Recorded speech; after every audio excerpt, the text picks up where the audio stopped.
Okay, should be live. Already seeing a lot of people in the chat.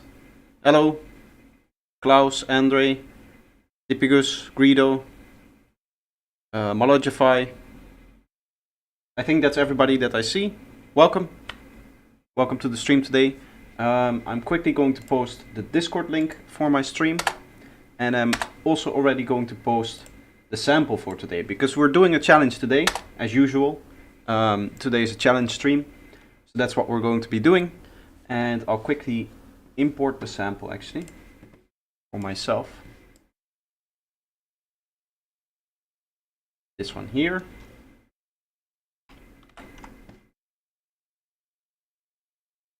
Hello.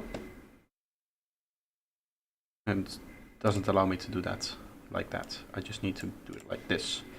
Okay, so the sample for today, it's 143 BPM. I'm gonna set my BPM project already, because I mean that's not really part of the actual production. But the sample is just a whole bunch of different cool one-shots that we made in the last stream.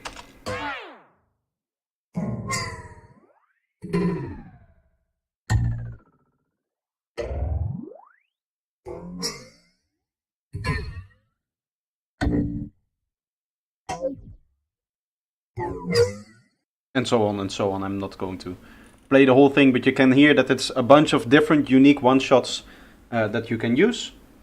And there's not normally I like to design these challenges with kind of like an objective here.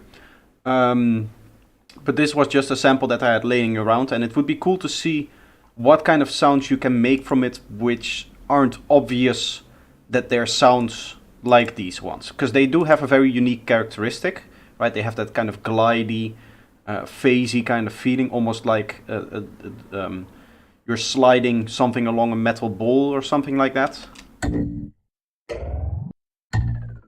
Something like that has a very percussive element to it as well. Very slidey kind of idea.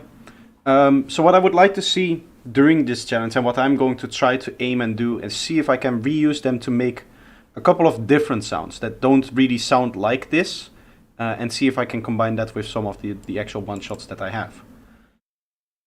Because, I mean, in terms of one-shots, what you could really do is you could just chop up this sample, if you wanted to, and then just arrange this sample into a drop, right? But that's a little bit boring. Mind P also here. Sai, how are you doing? Who else do we have? Any other names?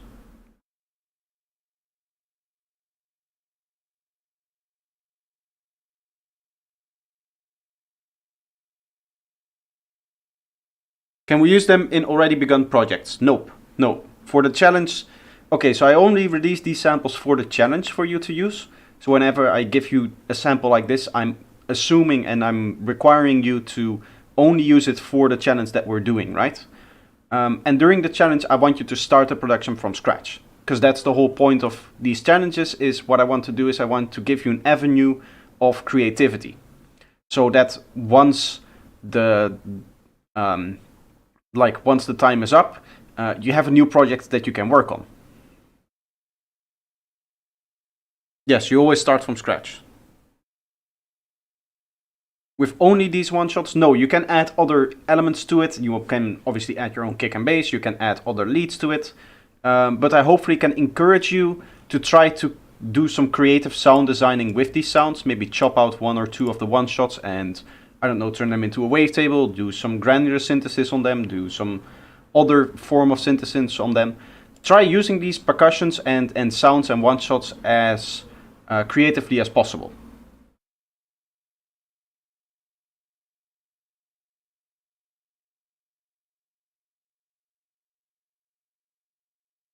FG also here.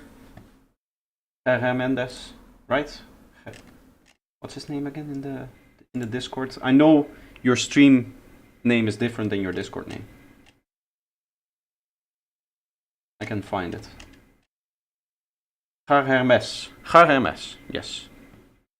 I think that's it, right? Got the right name now. I haven't set a starting timer here. I'm just going to wait to see how many people that are in here and that are joining. Exclamation point challenge if you're not already in the Discord and you want to head straight into the Discord to grab this the challenge sample. For those who are in the Discord, it's as always under challenge info. We have the new sample for today. Right there, it's posted. You can just download it here.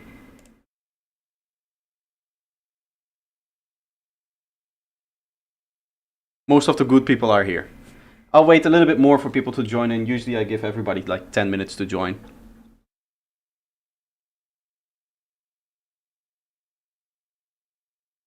So we'll wait a little bit more. I can play the sample again for people to hear.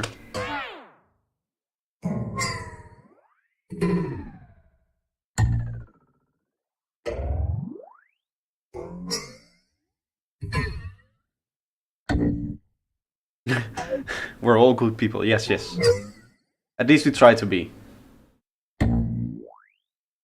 Some nice sweep there at the end.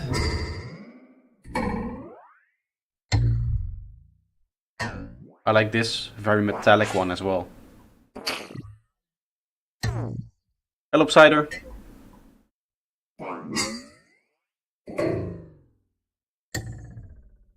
Yeah, there's a few that repeat, but there are some very, very cool sounds in here, very unique sounds. And they're all made from the same synth patch, kind of like, as you can see, as a sample. That's how I recorded them, by just having 4 different instances of the synth play. Or not instances, 4 different MIDI notes, and then I had automations varying them. For those who don't, or for those who were here in the last stream, this is one of the samples that we made from that last patch that we designed in M Sound Factory last time.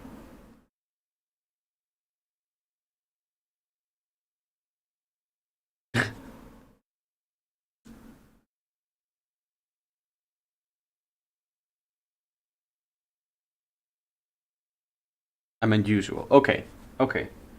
Well, I see Cider is still joining us. How many people are going to participate today? How many people are deciding to join in? I'll give you guys a little bit more time to join.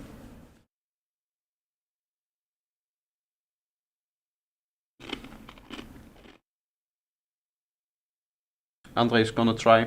Mind B will try his best as well. He will also participate. I think for you, Mind B, it's the first time you're actually participating then, or not? Right?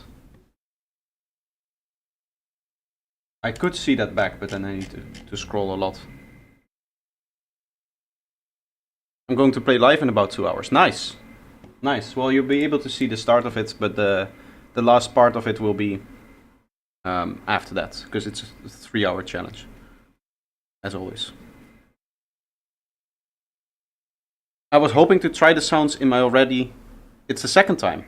Okay. Mine be Andre, Melodify, Greedo, Psy. Nice. I was hoping to try the sounds in my already starting projects though. Well, you cannot include this in already started projects. What you can do, which I will allow if you want to speed up some of your workflow, is for example import a kick and bass or a few sounds that come from a different project. Right? Because in Ableton you can just go to a different project and you would be able to like import different tracks. Something like that. If you want to quickly speed up your workflow because you already have an idea and you want to get it out there, then that's fine. But this isn't a drag this sample into an existing track kind of competition.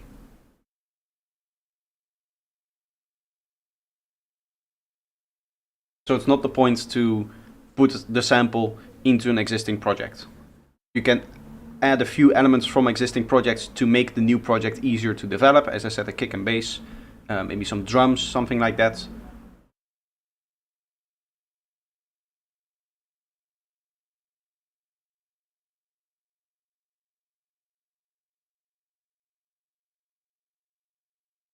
I'm also just going to be a spectator today. I mean, you can always try and see how it goes. Obviously, for Cider, it's literally impossible to try.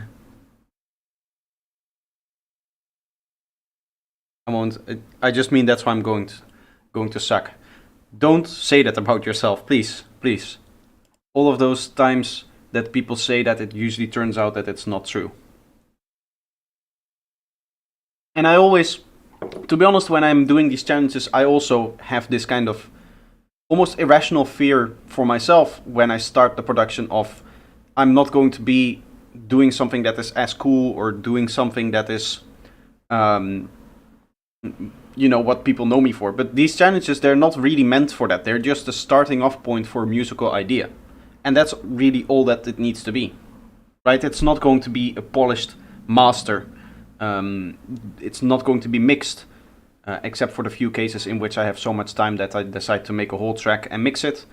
But in those cases, what usually ends up happening is that the quality of the tracks that come out are just very generic, and they're not really a production of mine, right? They're starting off point, something that I can maybe in the future turn into an actual production. So even if you're deciding that it's going to suck, as long as the musical idea is there, then it's going to be fine.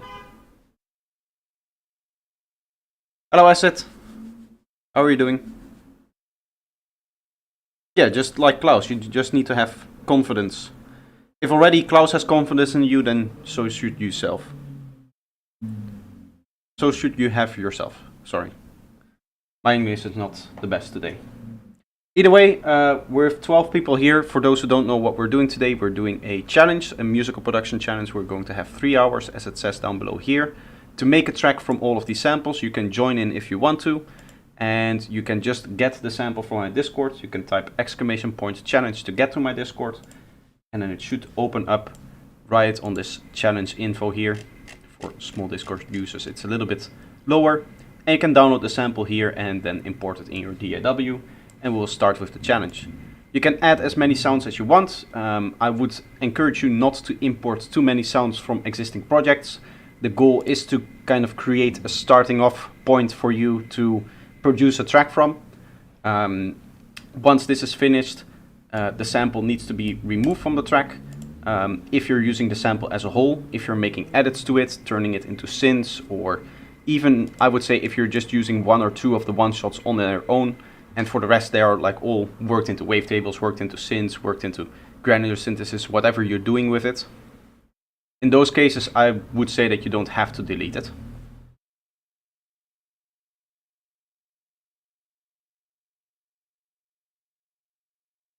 But the goal is to create a starting off point for you to produce a track from once the challenge is over. And I do this every 2 weeks. So every 2 weeks you should start a new musical project this way.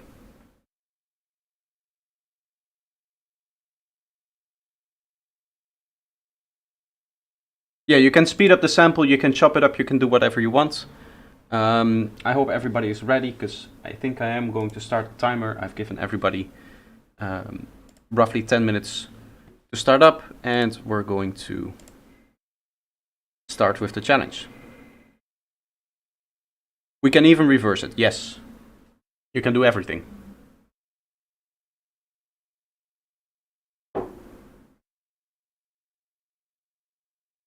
Everybody ready?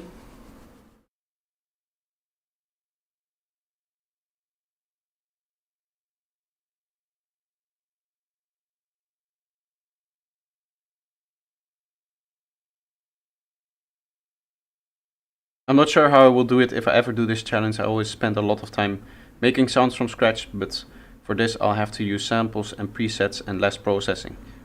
Yeah, for me it's the same approach, but when you know that you're under time pressure, and you know that this isn't really a serious production, unless you really want it to be, right?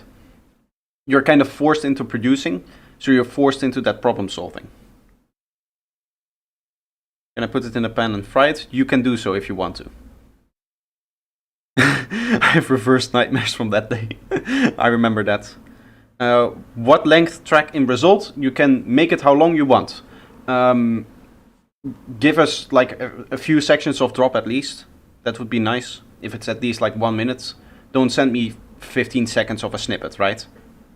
But it doesn't have to be a full production. I sometimes manage to get a full production done in the 3 hours, but that's just because I spend very little time on all of the elements, and I just don't care about quality as long as there's an idea down. But the track can be as however long you want it to be. Alright, I'm going to start the timer and we're going to start the production. Right. 20 seconds it will be, nice. I think I'm going to start, actually let's do it like this. Keep a full version of the sample available. And I just want to start by chopping them up. I've just laid them out with 1 bar spacings in between.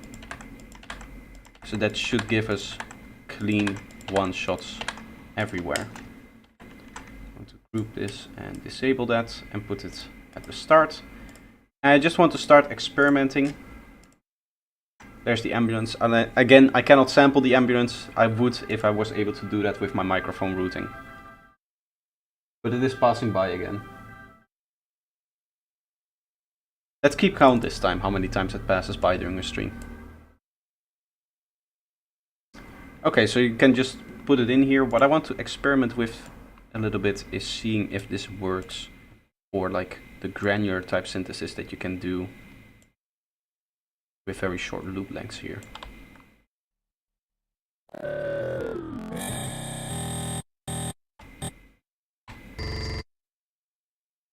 Okay, which MIDI note am I pressing?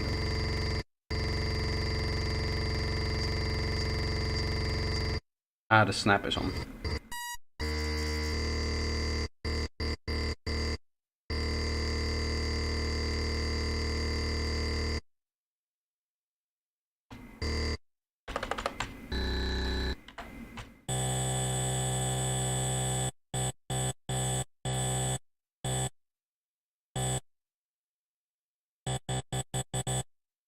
Okay, I can set starting position here.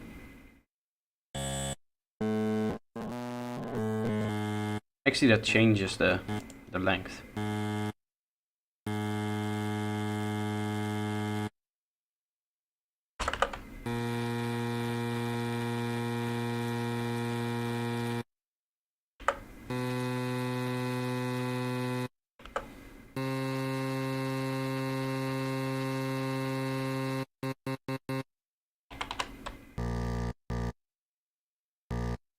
Okay. Now for this technique, what we want is an OTT. And I want an LFO. And I should be able to just map this on the start. Okay.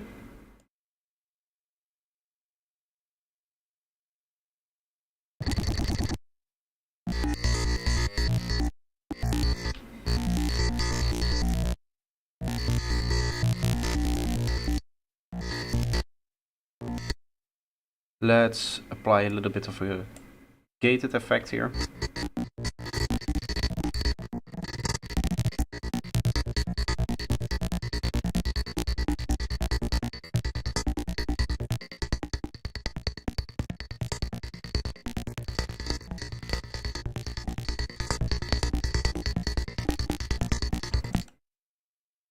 Nice, we can add REQ.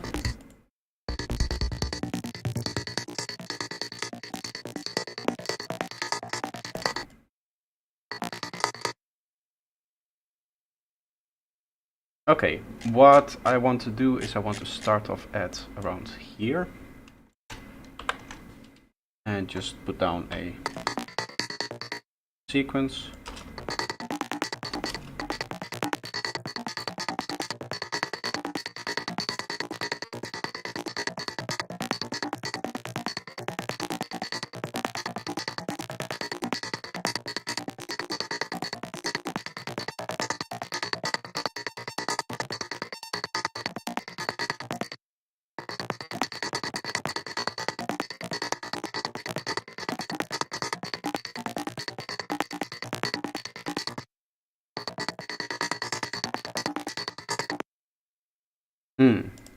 Let's see if we can add a little bit of extra movement to it.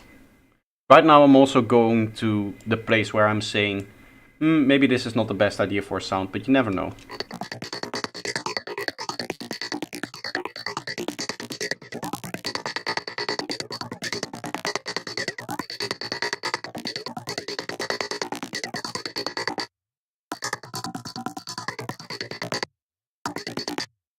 There is a way to make these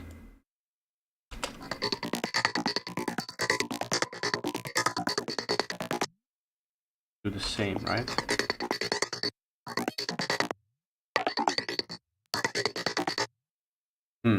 What's the trick again for making sure that these follow each other?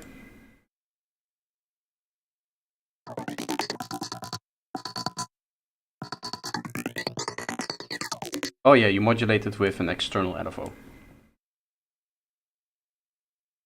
That's the trick, I think. Just go to the center.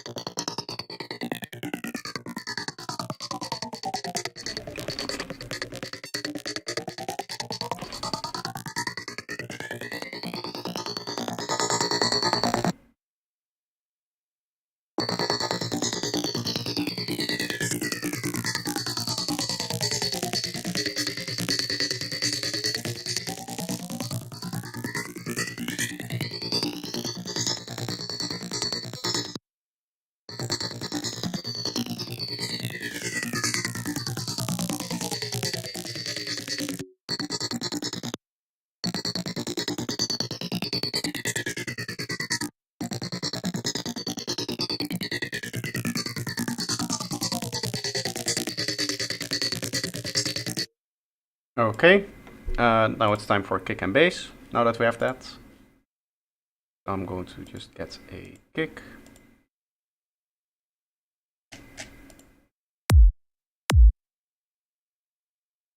Guess I can just do it in A sharp, the kind of classical style, I guess, for me.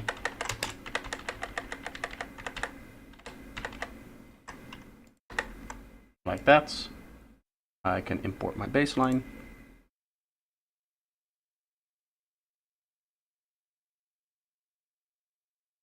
Let's see, maybe we'll go for a little bit of a groovier bassline idea here. I've had this idea for quite a while, actually. Actually, I've used it in the past in tutorials and stuff like that, but never really to make a track.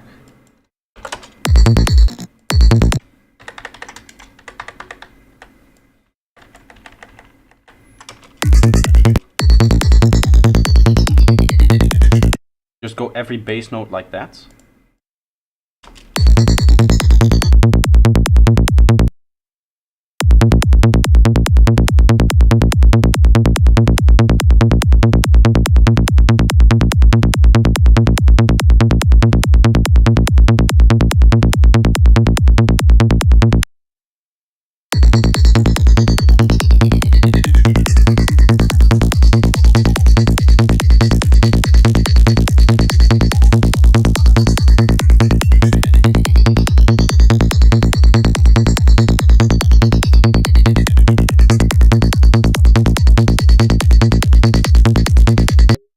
I think I do want to remove those two peaks that sit there high up.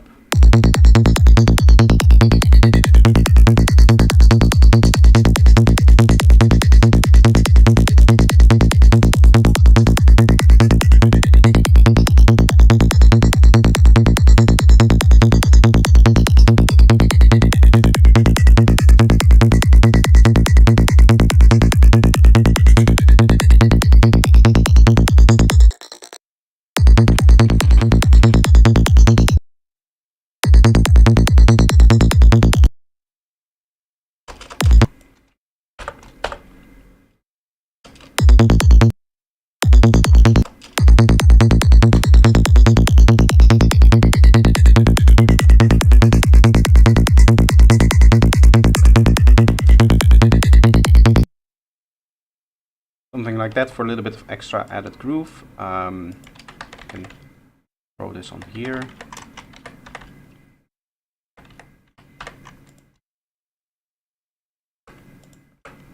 Delete that, and then 3 of those.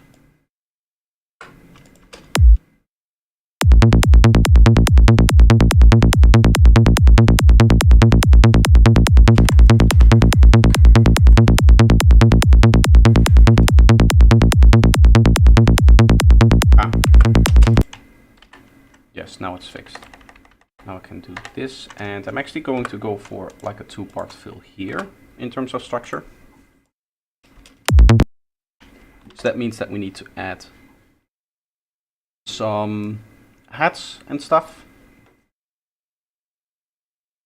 I'm sorry if I'm not looking at chat, I'm just trying to get an idea out there as fast as possible for the start. Usually when I end up having much more time than I think I have, I'll start looking at the chat and then I'll try to catch up a little bit. I think I want like a bright hat like that actually.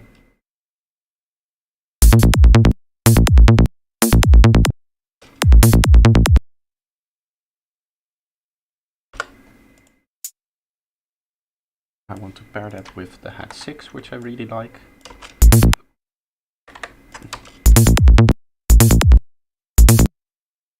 Down like 6. Put this at -3, I think. And then this at -9.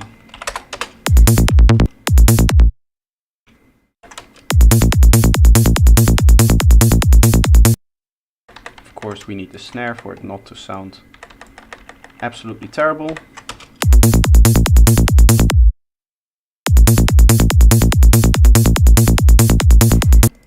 Let's start by setting some volumes actually. To -10. And goes to -9. I'll do like -14 on that.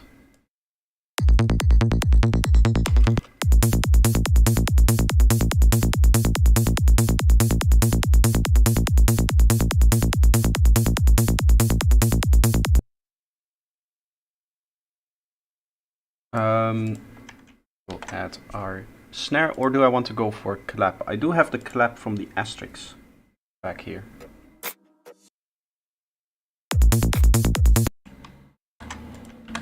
Just this like clap part, I guess.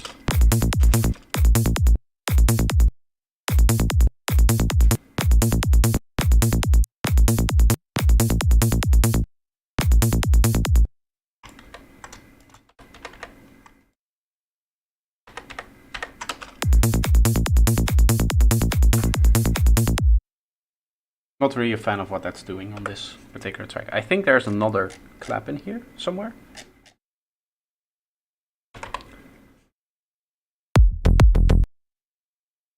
Actually, no, there's just one clap. I'm looking for like a little bit of like a bright. It's a little bit too muffled, I would say.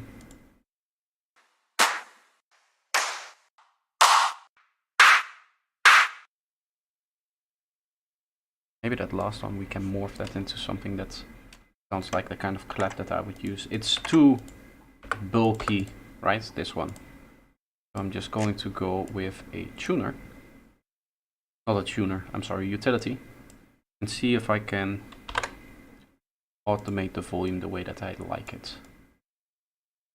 So like so. Slight bend down. And it should give us a little bit of extra transient. Yes. And now I'll just cut it here.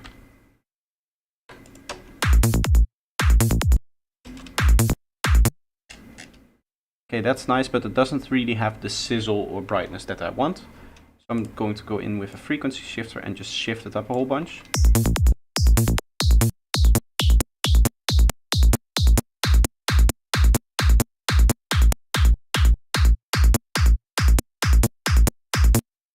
Something like that, and I can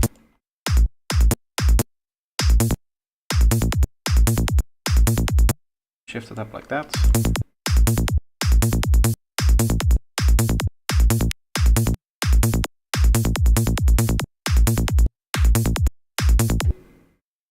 Just changes the actual sound a little bit. You probably didn't hear what I said because of the motorbike, but it changes the texture of the sound a little bit.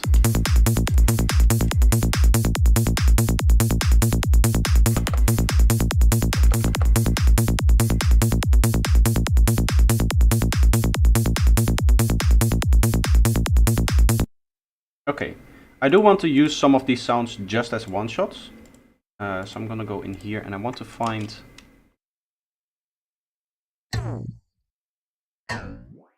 Not that one.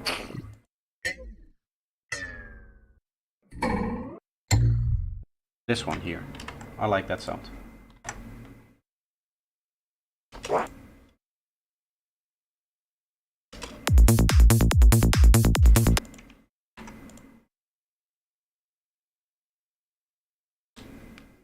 Is there a reason why you make your percussions in samples instead of MIDI? I just find it easier to arrange like this.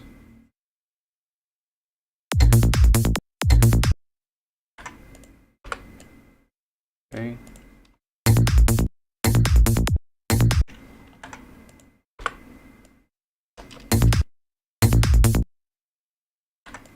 I don't want this length, I just want this little body part here.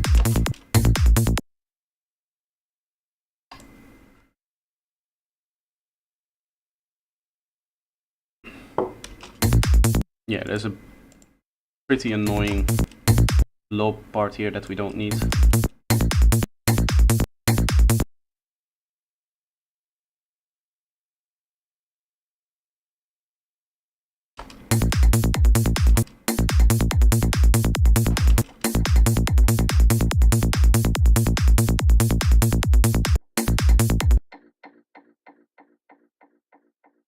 Do a little bit of saturation here. I recently filmed a video on why I don't use saturation a lot. In this challenge I will probably end up using a lot more saturation. Just to get it as loud as I want it to.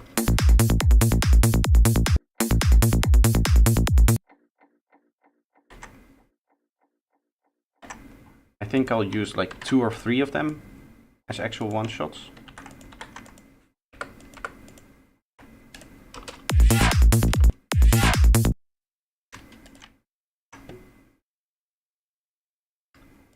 Let's dump all of this actually on the group.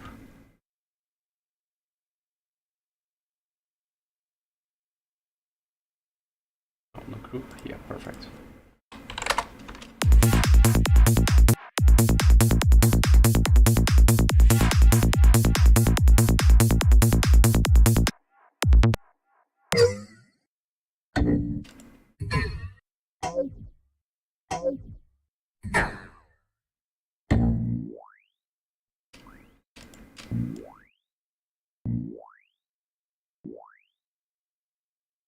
I'm going to use this little bit, because that's kind of unique sounding. And we'll use that here.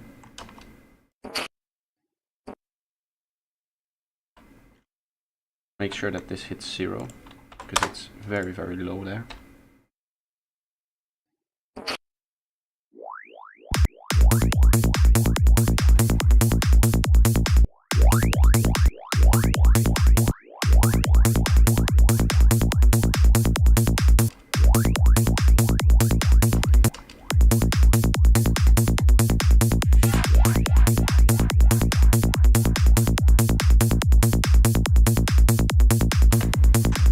I'll use these here.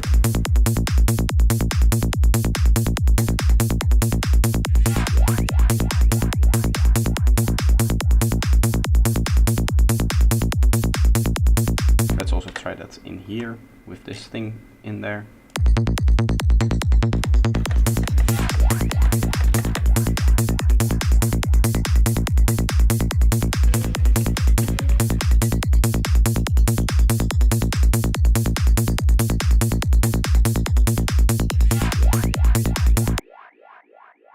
That sounds nice and trippy.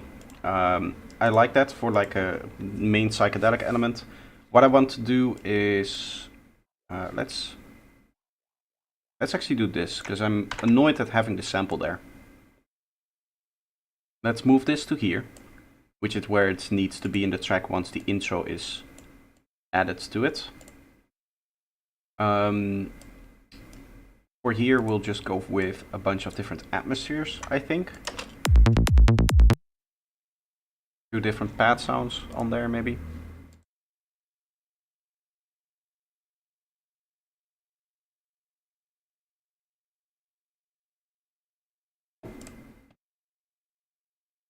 I usually go here, and then with all of these matches, I just find one that I like.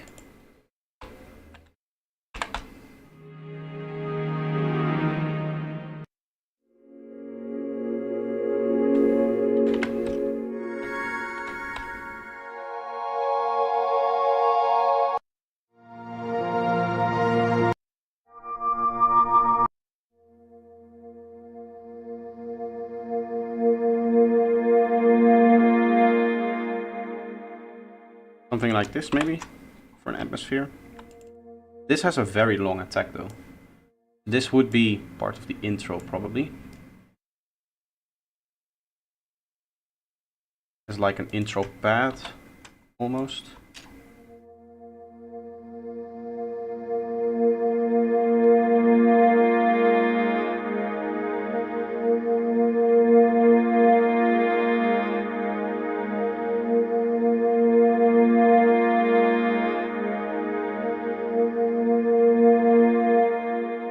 It doesn't loop perfectly, this one, which I don't like.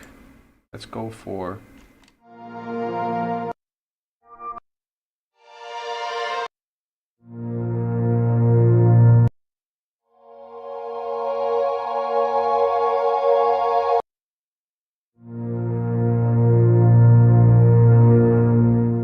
I think I'll stick with that. I do like that. Yeah, Omnisphere is really, really good. There's a lot of very good sounds in there. Mainly like the pads in there are very, very useful, because those things aren't really anything, within Psytrance at least, that you are easy to synthesize.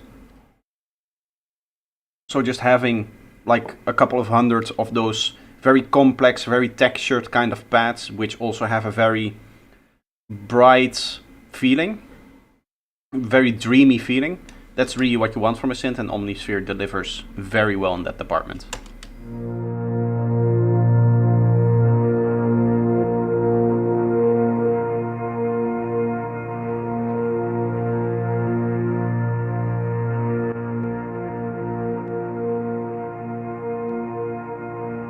Nice big delay on there.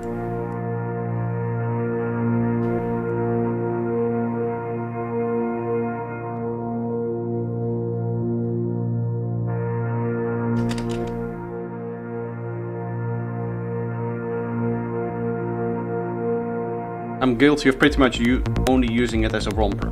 Yeah, I use it the same way. I don't see really the necessity to sound design in it. One, it's not the easiest to use as an interface, and two, it really has just that good of a library. I mean, the synth engine and the synth interface itself isn't really that great. I mean, it has a ton of cool effects, and I like to sometimes change the sound, but most of the time I just go, what's this sound? I like that. Let's keep that. Let's duplicate our selection here. This is the way I do it for atmospheres. I just duplicate omnispheres, and then it should leave me, if I close all of these up, with just the one type here that I can just switch every time. I like that one too. It's also nice to put in your own sounds and play with the granular features. Yeah, it has a really, really good granular engine. It's unfortunately not something that I have explored all too much. I should really do that a lot more.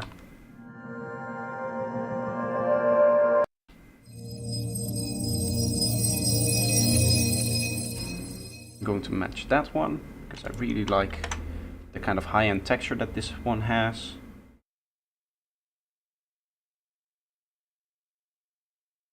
Opens up a new version, I see as well.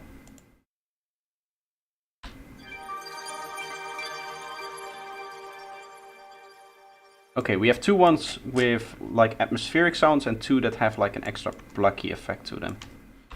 I like both of that. What I am going to do for this plucky ones is see if I can set delay type to distinct. BPM. Right?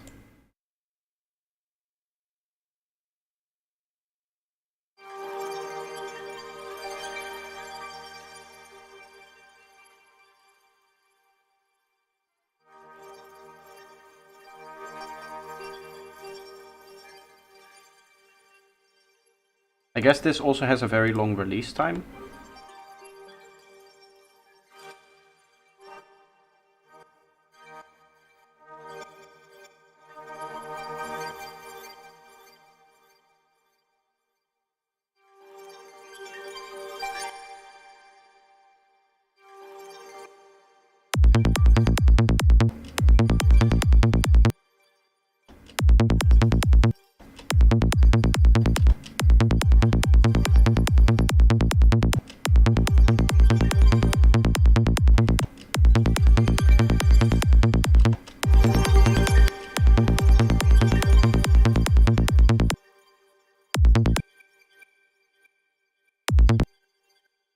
Ah, it has a BPM delay on this one. I also don't want that.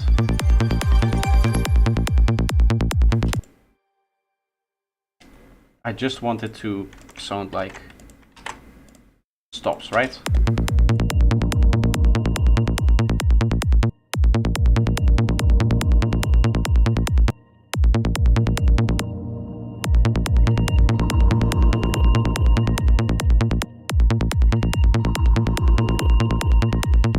A little bit of this in there as well.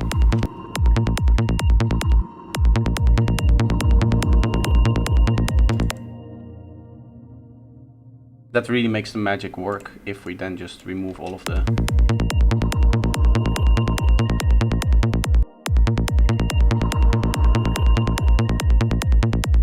I want that last plug to come out a bit more. And then that really high and middle one.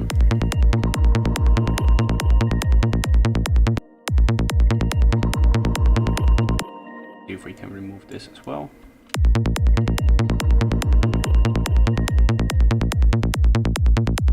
We'll have a big echo on this one here. I guess I'm just going to go for dotted 8s.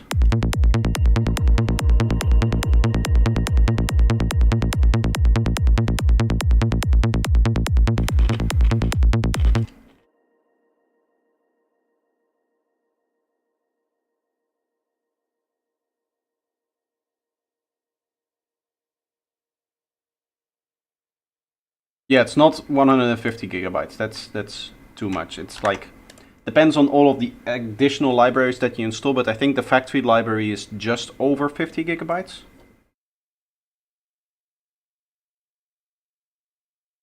Which, I mean, for a standard library is crazy still. Okay, I want to do some stuff with this one, these atmospheres.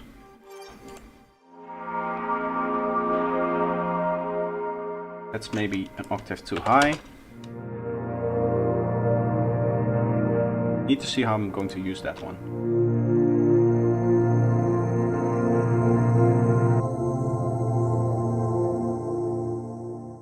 But this very clearly is like an intro pad that I can mix together with the first one, that they should be able to share processing as well.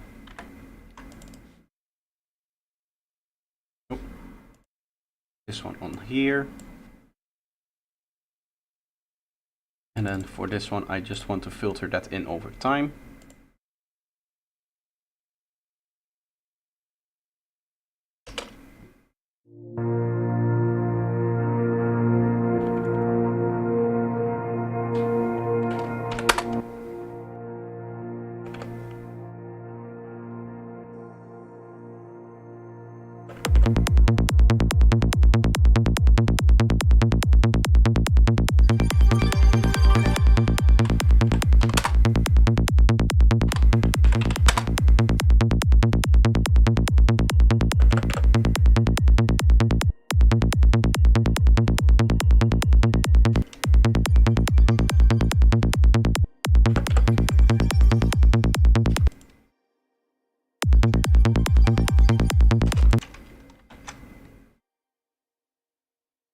I think I'll make these like this. No, they sound different like that for some reason.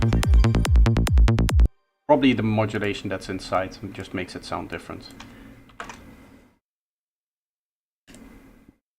I'm going to add a synth after that so that this rolls into something.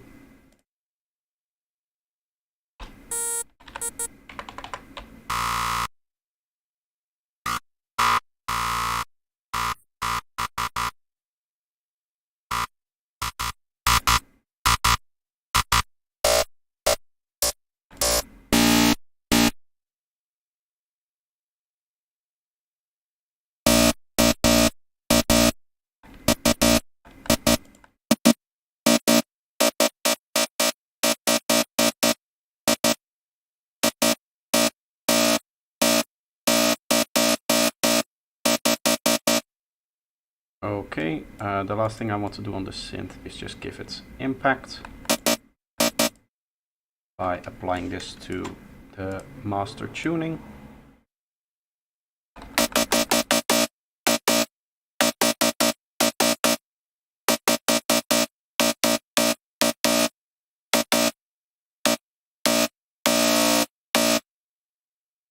I think I'm just gonna go for like a classical kind of rhythm like this.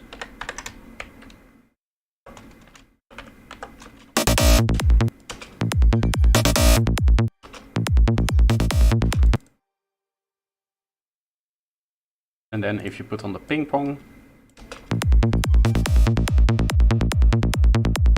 very standard stuff.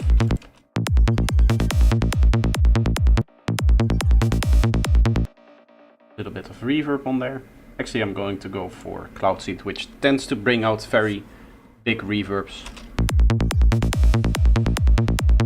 which I do like. I'm going to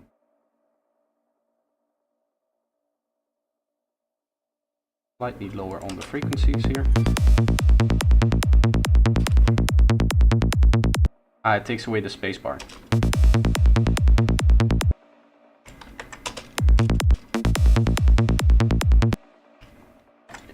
I've actually been working on a wavetable pack, and what I want to do is I want to use some of those wavetables now. The pack is still in its infancy. It only has, I say only, but it has around 130 things now, I think. All of these things in here.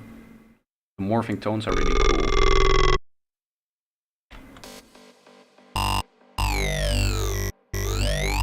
All those kind of things. Let's try this one. Maybe a bit too extreme here. Format flange. It's a little bit too dark for what I'm looking for. That's a very strange looking wavetable, but I really like it.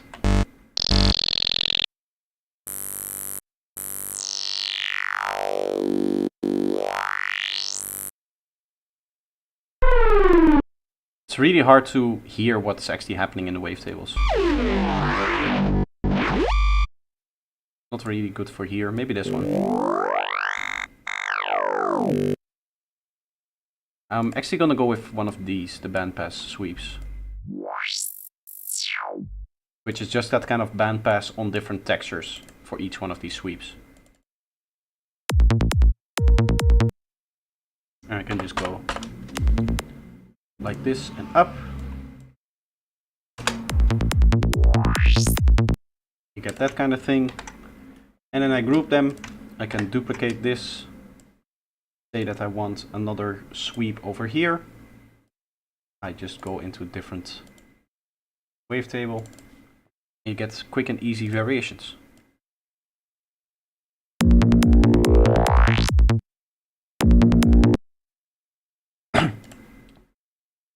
Let's apply some EQing here.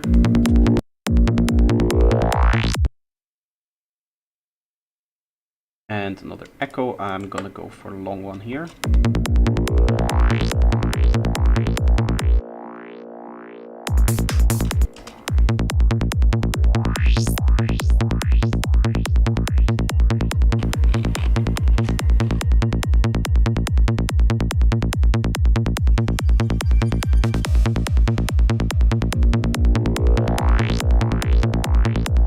I feel like this sound is still very, very quiet. No, not that one, this one.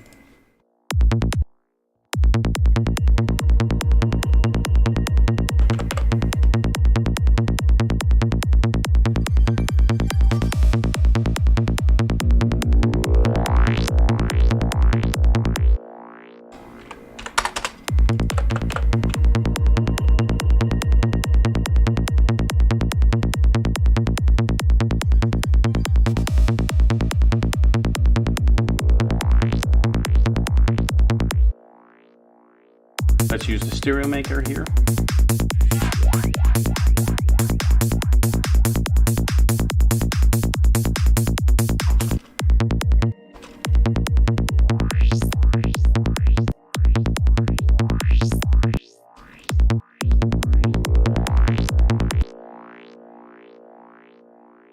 Okay, we're almost done with the elements that we have in here. I want a few real world elements. I'm gonna go again with Omnisphere.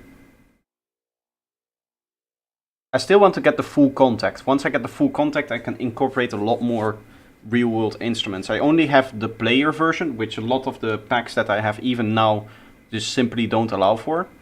But there's so many free packs that it would still be a good investment, I think, to at some point try to just or buy contacts. That will be my next big purchase production wise. Obviously for the channel, the first big purchase is a new camera that we're still saving up money to. But after that, I'm going to treat myself to contact. Psy brass. That sounds like something interesting for Psytrance. This is the...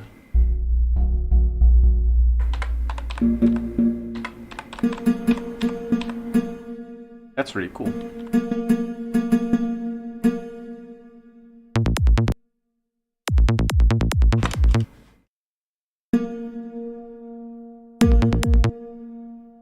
I want to try something here. If I apply some media effects, I can make this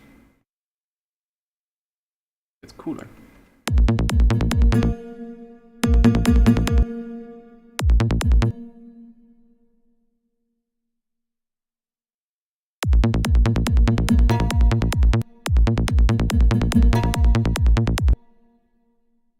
That's nice, and we just unsync this.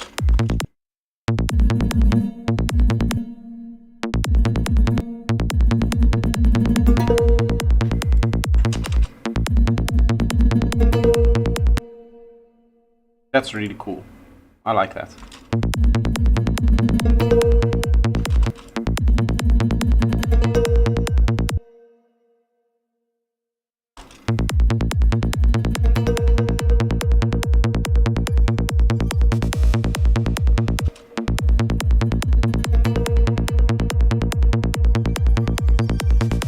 That's only some darker stuff. Yes, it does also do like darker things as well. Let's see if we can make another one of these kind of instruments, because I do really like how that last one came out. I'm going to use this in a production, like a real production at some point. I went Ethnic World, and then I just went to... Where was it? It was lower, I think. Plugged Psy brass, and we're gonna go and sound match this. See if we can find another one that we can make do the same thing. But this already has it, which I do like. I'm going to duplicate it for that reason.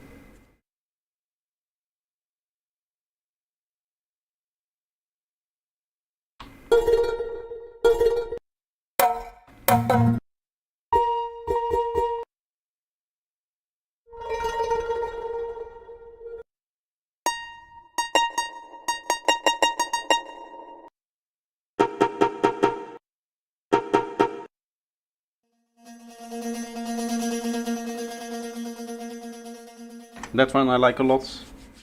We'll try to arrange some cool theme with some of these elements that we hear right here. Very plug ARP.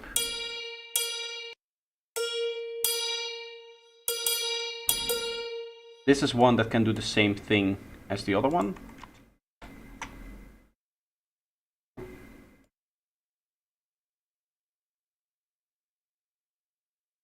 Gonna take a while to load again. There we are. That's the only negative side effect. This plugin is hugely impactful on the CPU.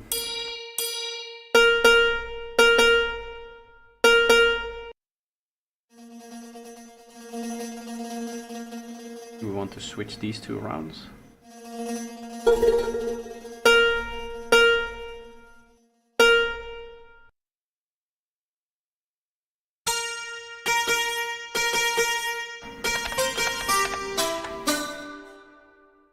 Let's sound match this one again. Turkish one.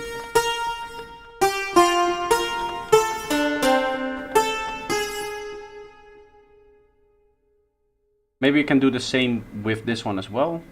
Let's try that. Just going to copy, paste. Actually going to come with clips, which is really nice. I just put this.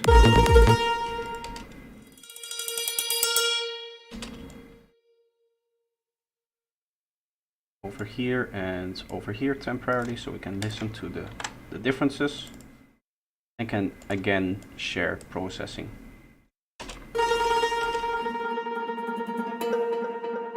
This one is definitely best.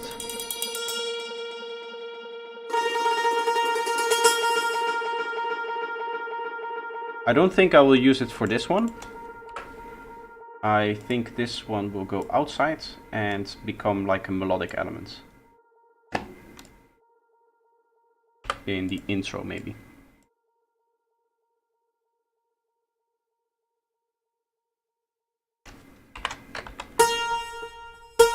That's not on the right track.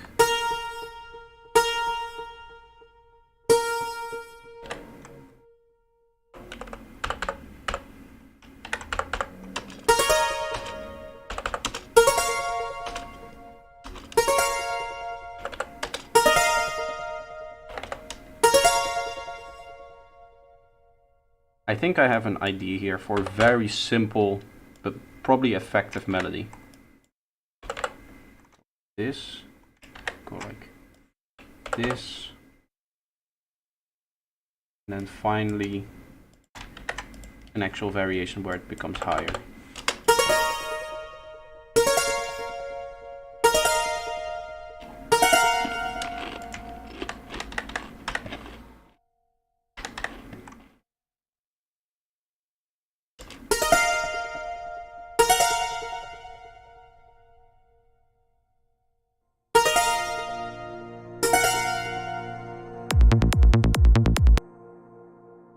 I'm going to remove any echoes from here because I want to implement my own.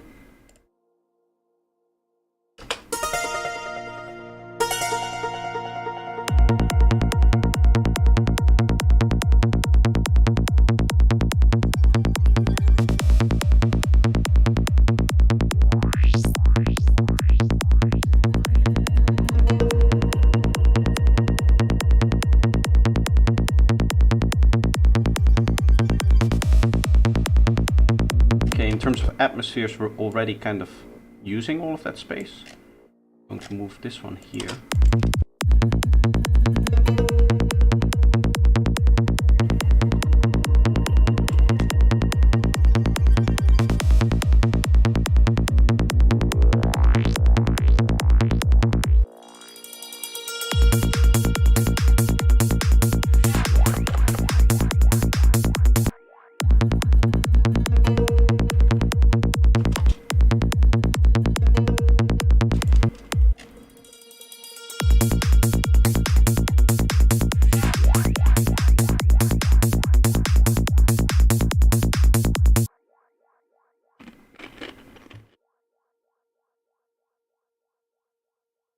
Okay, I need to work this into the track.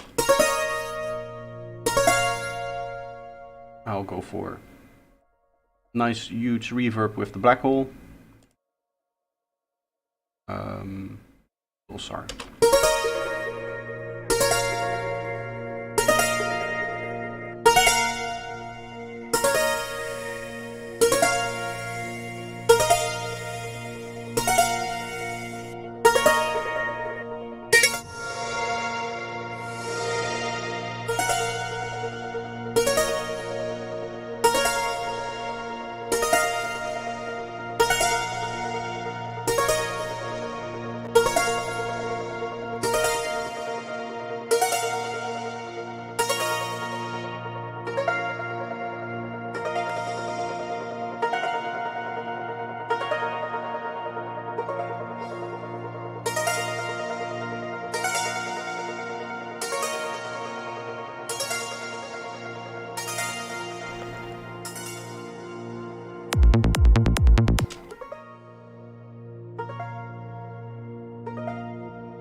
Looking for very long feedback here.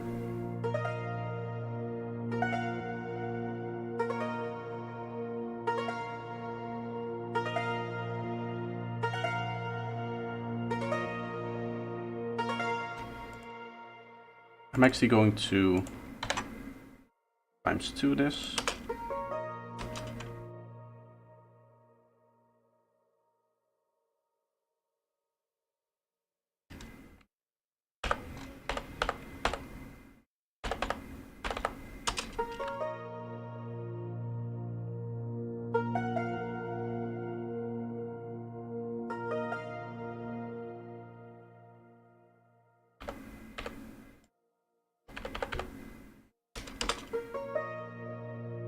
I think I'll do it like this and then duplicate it over.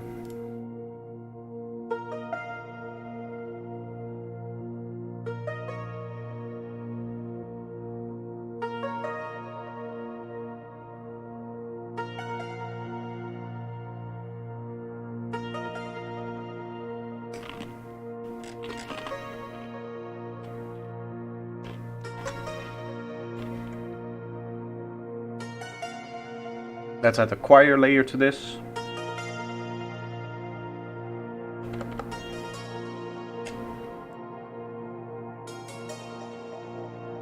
Already loaded the atmosphere or the omnisphere here. For those that don't know, type in voice to just get everything choir related. The choir full is good. Which one was also good? All of this stuff. I like to have just normal minor.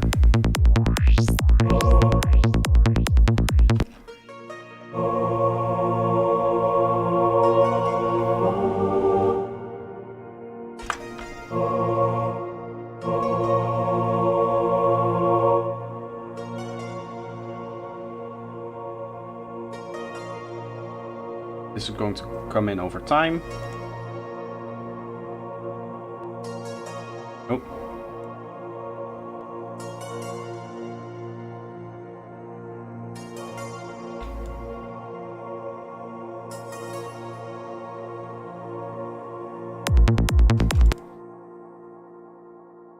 Have this delay out as well.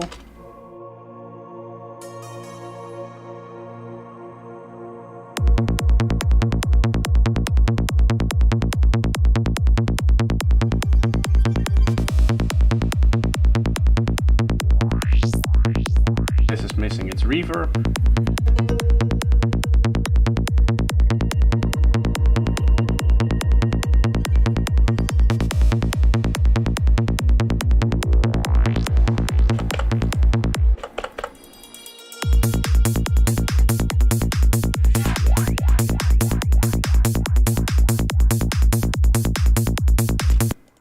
Need to start making some one-shots and more stuff for here. So that's what I'll do next. I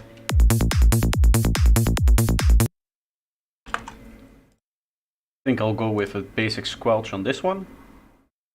I'm looking for, like, because I have such a kind of old school sounding clap, the clap really gives me this old school vibe, right? With the 2 peaks in the spectrum and all that good stuff.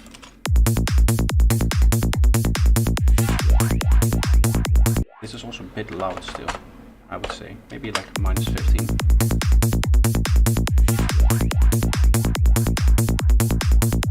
Maybe you can make some old school sounds or like traditional one-shots as well to help with the one-shots that we have in the track now.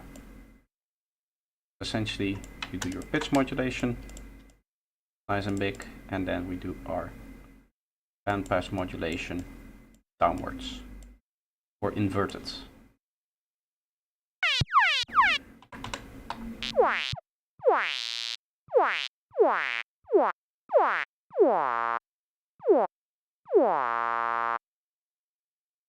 Maybe 1 octave lower still.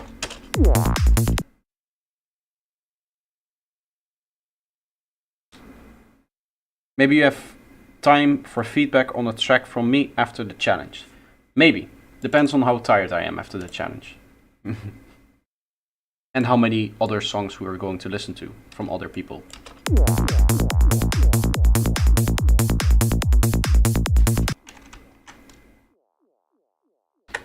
Okay, I want to separate this and then here see if we can go up an octave and just separate think it's like this. Then you separate. Set this to LFO2, and then LFO2 goes like.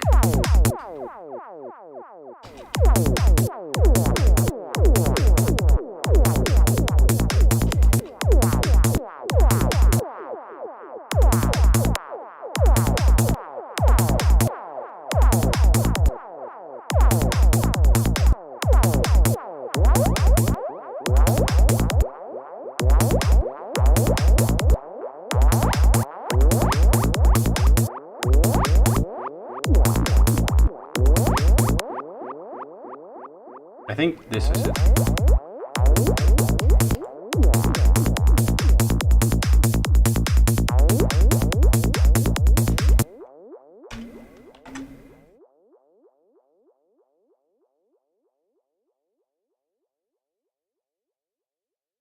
Maybe DJ will play it on the festival, that's why I want to make it perfect and need feedback. If you need real help, I can also help you on my Discord. You PM it to me, or you send it for feedback in the, what's it called? Within my channel, maybe you already get some feedback from others.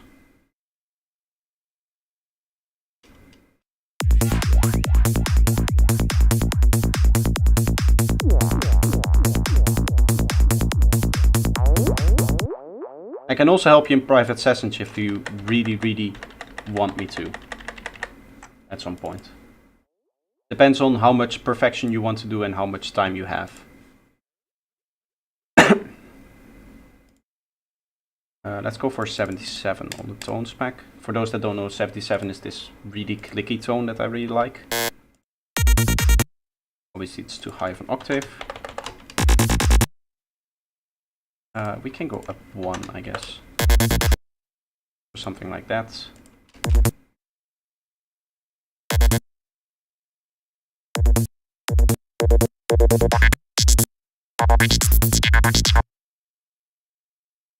Let's do random mod source.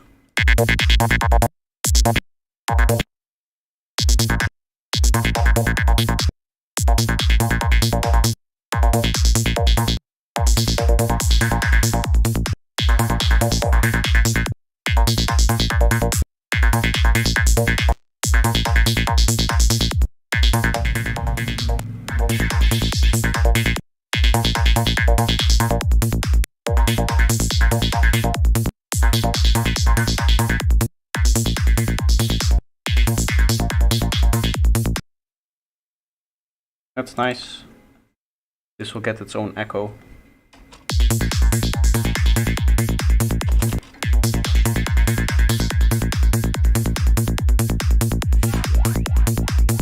Should we keep these elements in here as well? This is going to layer strangely.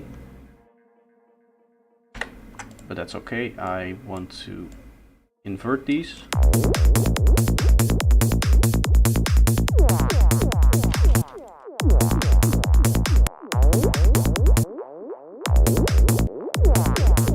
They sound slightly different because they play in different octaves.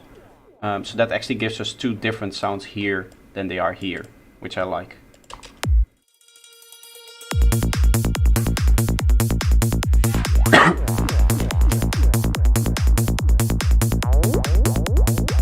I think I'm not gonna go for a sequence here. So we'll use this to introduce the hi-hat.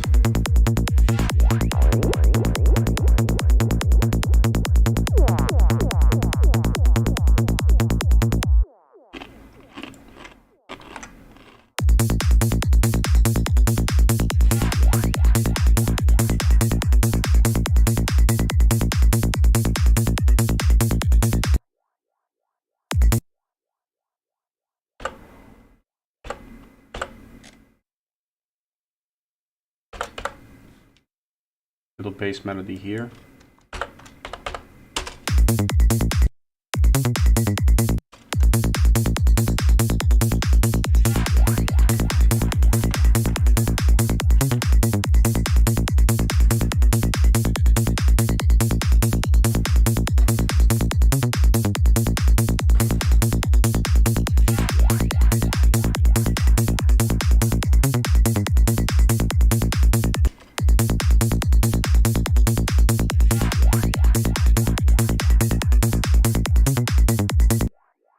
I should probably do some more one-shots with the actual elements in here.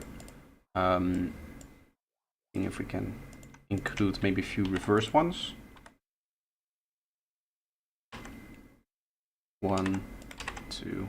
I'm just gonna pick them at random. And we'll do the second.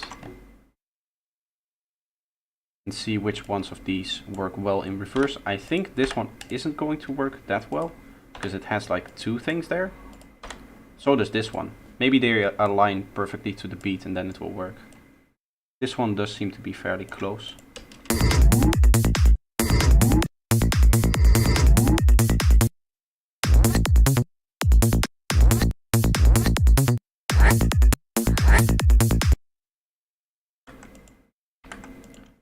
Maybe go for like...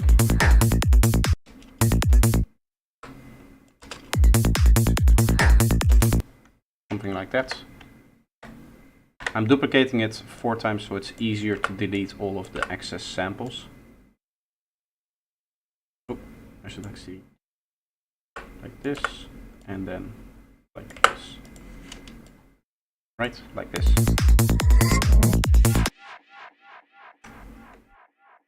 Let's arrange some of this.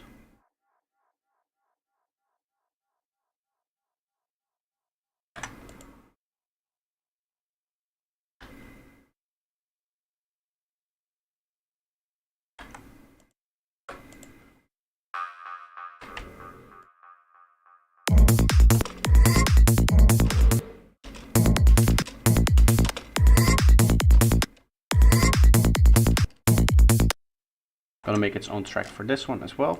This could be like a repeating one shot, maybe even. Kind of has almost like a vowel-y texture to it.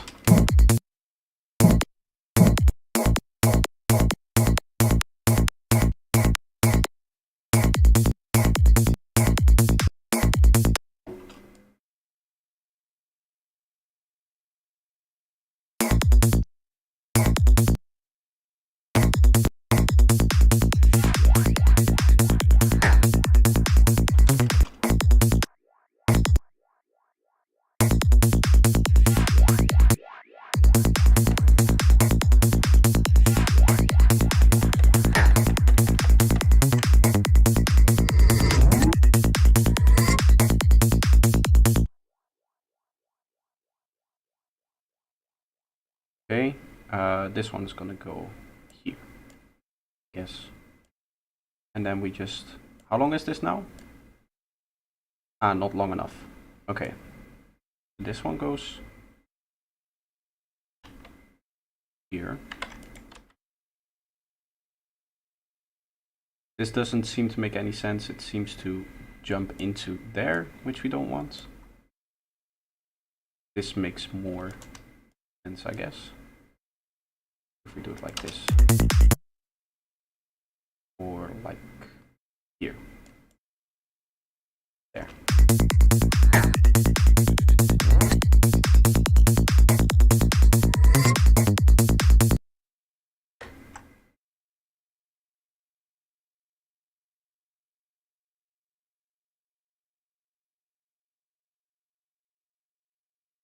Or I can move this one around to here. Let me think here and then go like that, and that, and can double up on that specific one shot there.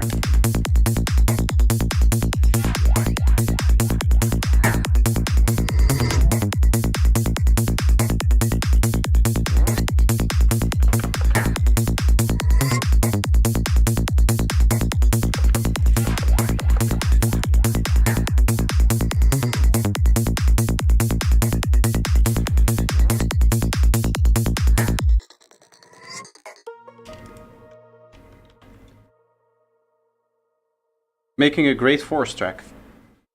Do you mean yourself or me? Because I don't see this really as being forced, right? With the baseline that I have it. Forest is much faster and darker in my opinion. Also tends to have a like hollow sound on the baseline. I have a fairly warm baseline, I would say. I do want to do like a lot of squelches and kind of traditional stuff in here. because that's what I like for these kind of groovy tracks. A lot of this stuff. Maybe even go like sub bass octave. Get those. I always associate this sound with mushrooms. And the reason for that has nothing to do with psytrance. It has to do with the thing that I shared recently about those oscillator music things. Where they make, or not oscillator music, oscilloscope music, where they make where they make the music draw out the image as well as play like the sound. So it's not only like music, but also showing an image. I showed that on the Discord. But this sound always, because it sounds very similar to the sounds they use in those kind of tracks to make actually mushrooms.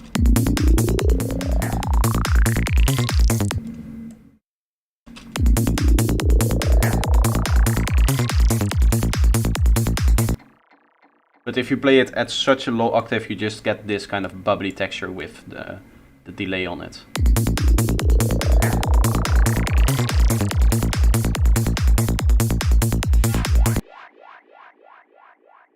It almost sounds like it's heavily phasing, but it's really not. At least I don't think it is. I wouldn't see why a bandpass would phase that much. But I think it has to do with the way that the delay lines up the different clicks that we hear.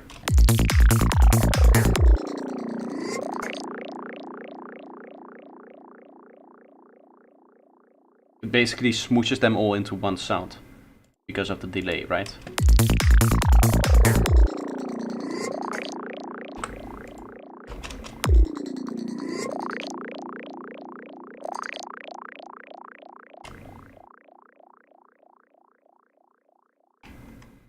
Okay, I can copy over the kick.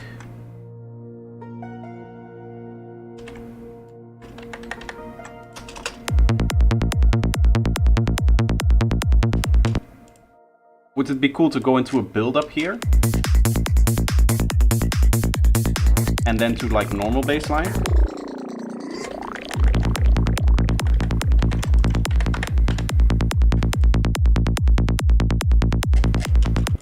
That might be cool to do a switch up there.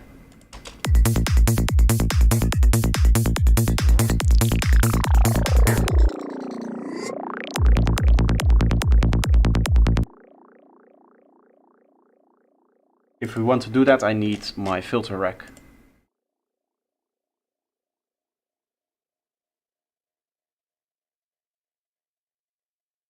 I like the sound without the delay more. Do you really think so? Oh wait, my kick is... Ableton problems. I switched plugins for my filter rack. I went with the TR5 from T-Rax. I actually have this whole bundle, but I haven't really used it. I haven't made videos on it.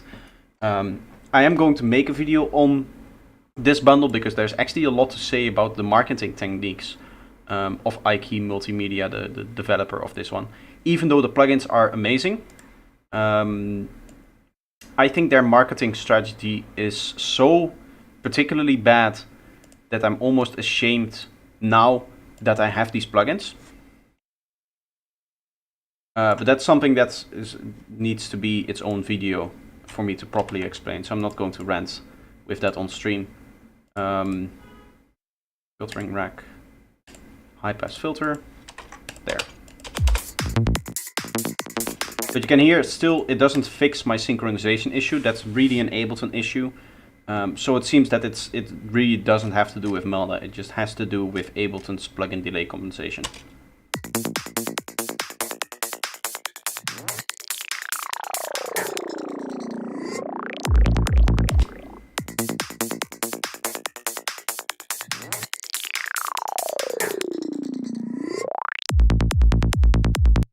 I can see it working to not have delay on this last sweep up, actually. That's kind of a good idea. I can do it like this, I guess.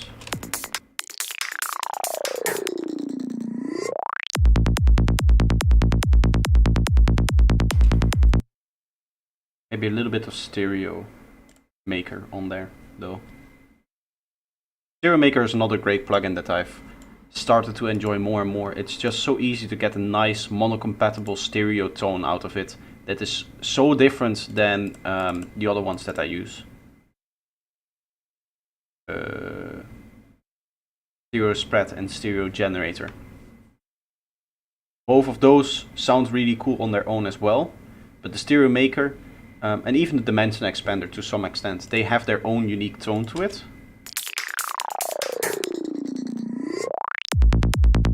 I mean, listen to how this sounds.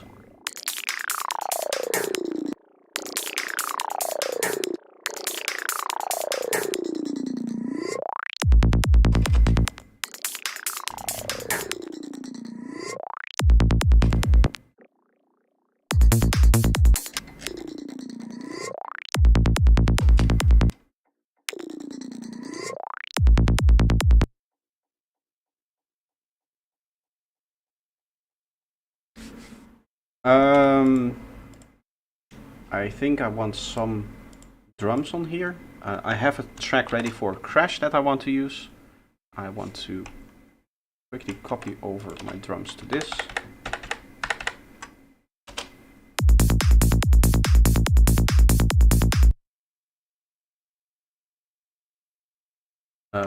What might be cool to quickly do in here is to add an extra clap to it.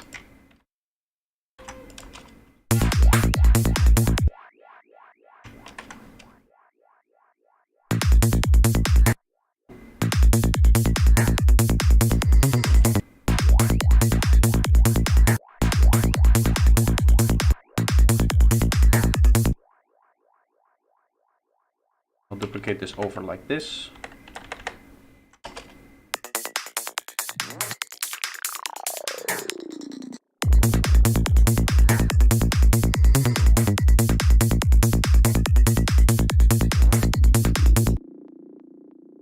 I think I'll do it like that. That's kind of the standard groove of doing it. I went a little bit overboard by trying to kind of pull it over the bar line, which didn't really work the way I wanted to.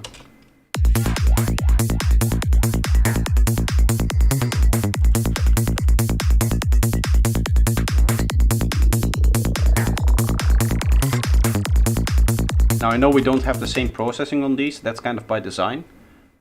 This one is going to be a little bit brighter than this one. And then here I'm actually probably going to go for a classic snare instead.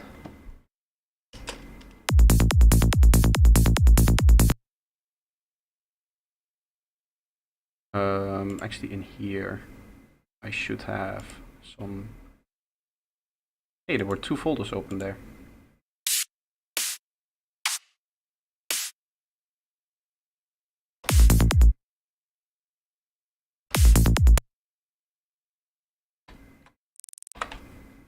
A little bit off there.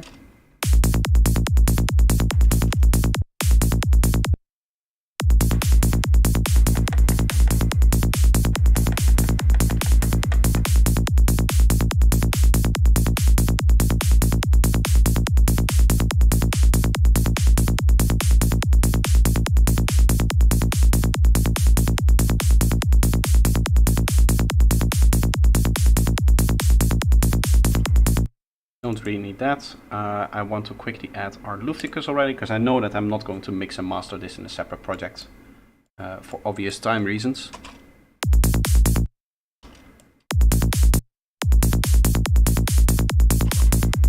That's kind of the brightness that I'm after here.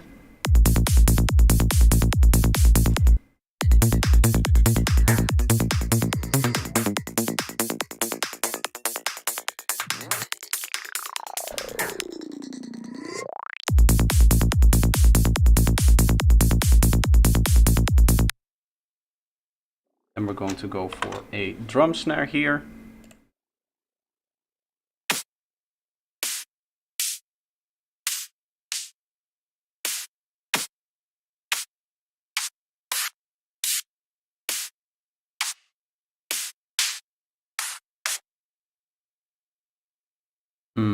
I don't like any of those as drum snares. As build snares, sorry. The right snares, maybe?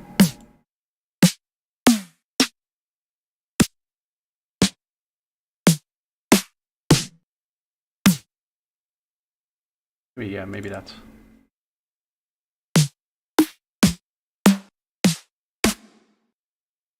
I guess I'll go for this 15 one here. For builds, I do use like MIDI.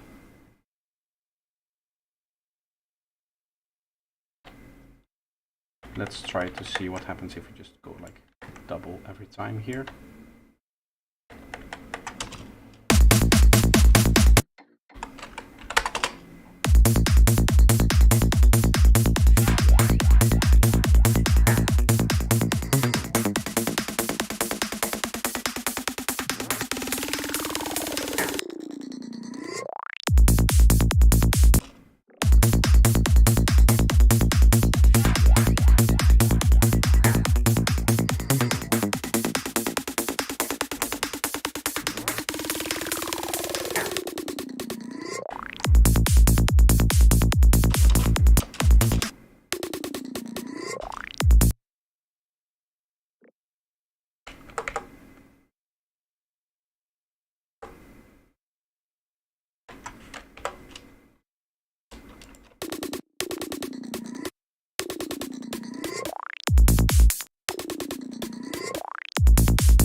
Maybe a lot lower.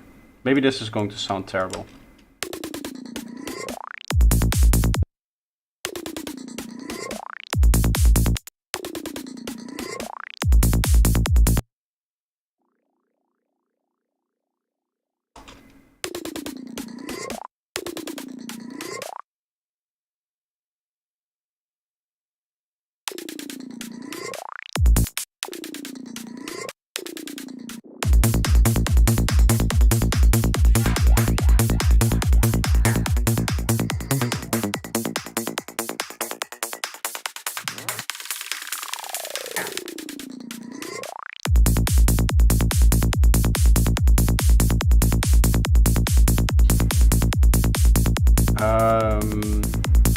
Let's just go for an easy reverb.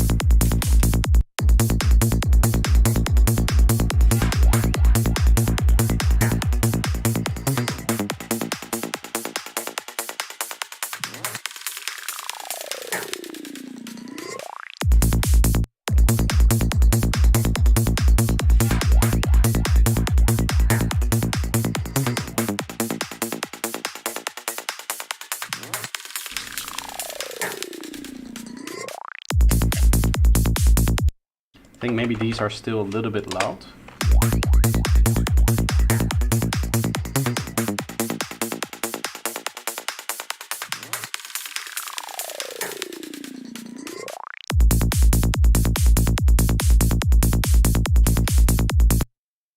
Okay, let's have a little playthrough of what we have so far. I can pour myself a drink.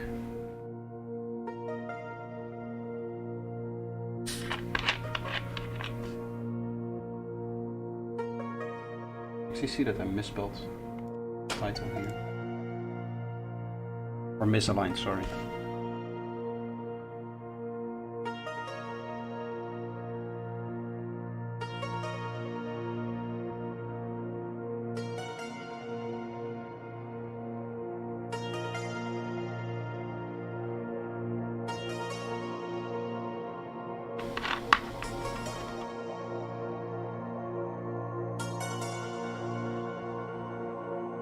Gonna need some more interesting stuff happening in the intro at some point as well.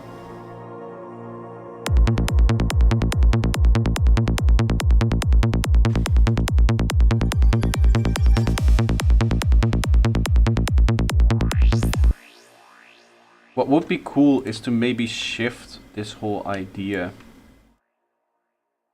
here.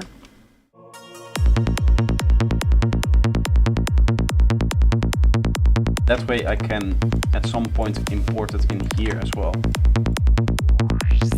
Maybe this is this white space.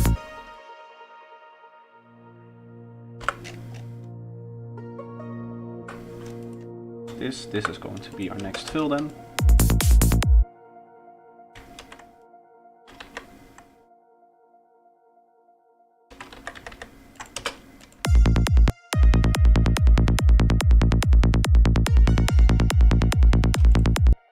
In this case, completely open, completely delayed.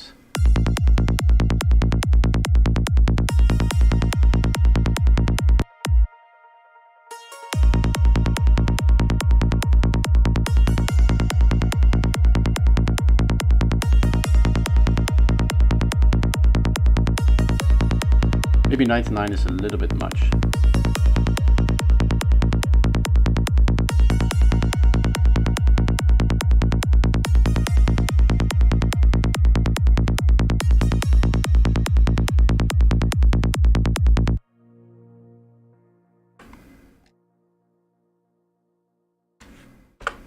We also haven't done anything here in the fill yet.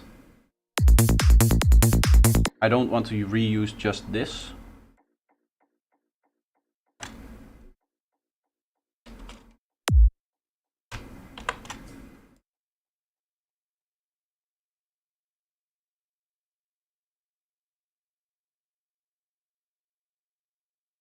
I do have an idea for cool fill maybe.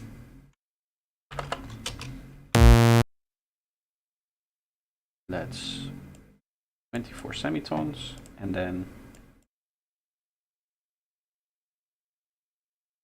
here 0.5. A bit of a bend.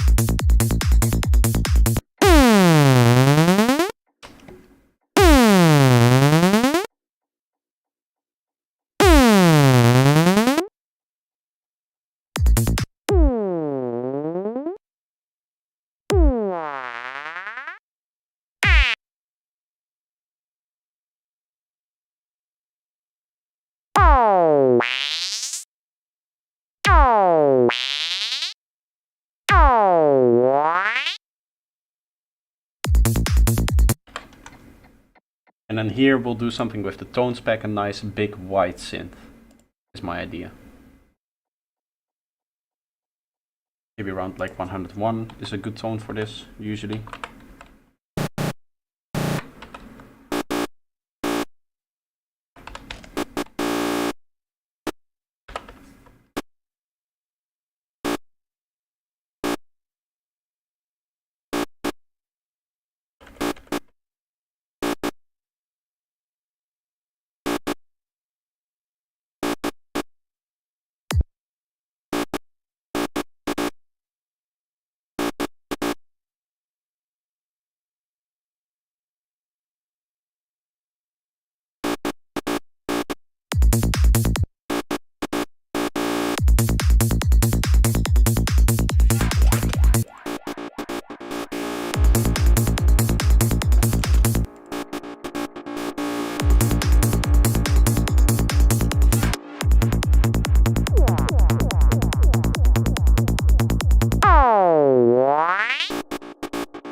I'm gonna turn that reverb amount down as well.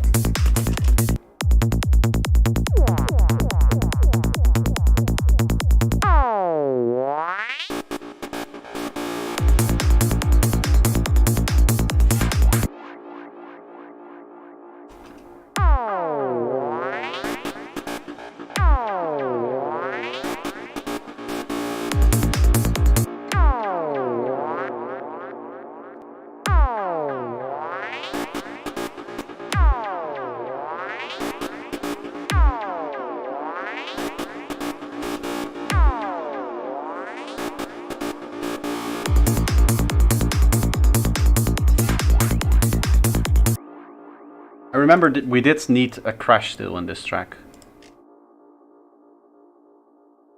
Let's go with the psychedelic intelligence crashes. Those are very good.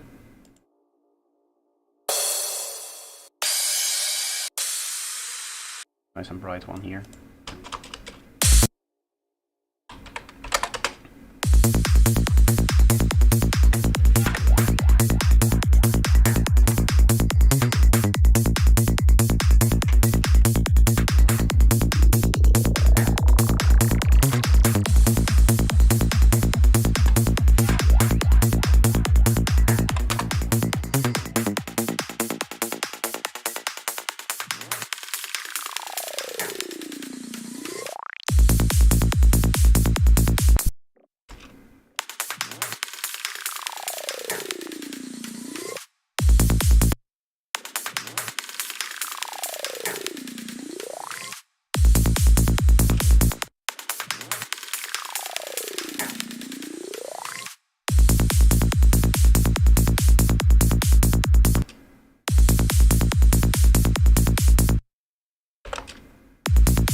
I do like that extra little hop there.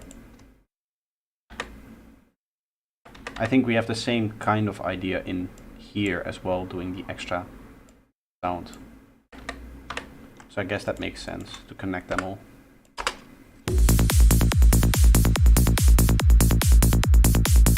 Very, very subtle.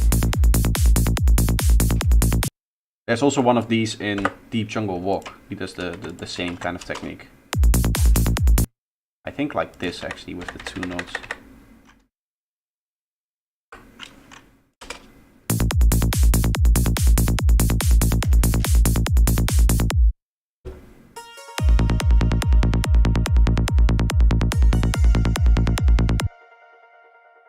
I think what I'm going to do is move this one back here.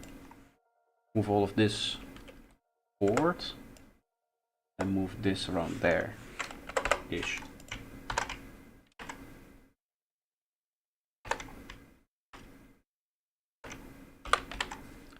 Just going to like change the order.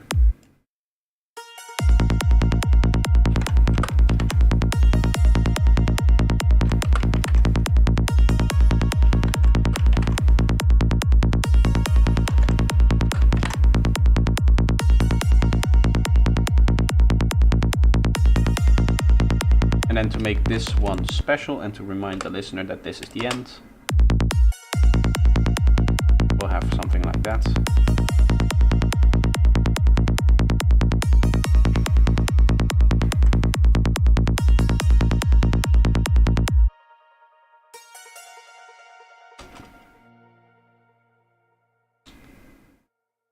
Is it okay if I just take kick and bass pattern and drums from another track? Yeah, that's what I said for like drums and kick and bass. I think it's okay. The point is to start a new project, right? But if you want to do something in the same vein as an old project, then that is understandable. I'll say that that's fine.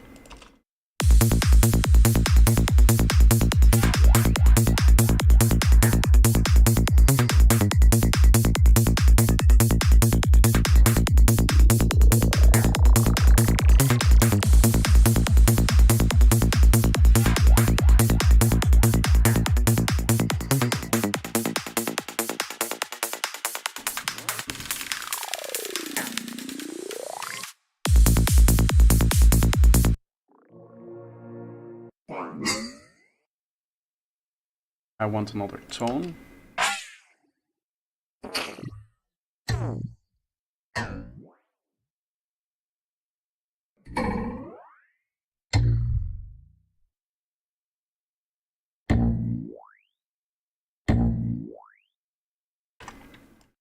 I think I'll go for this one. This will be a nice like impact sound for here.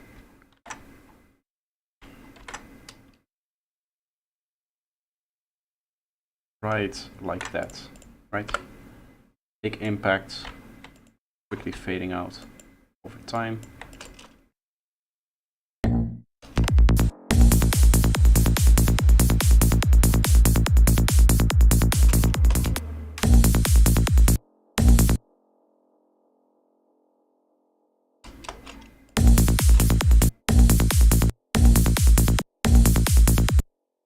It does sound like it's moving a little bit in that like mid-range area.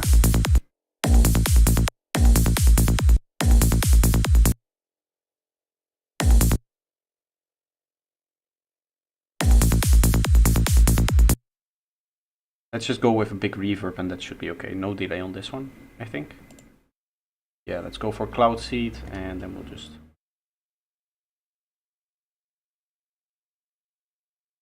make you very long.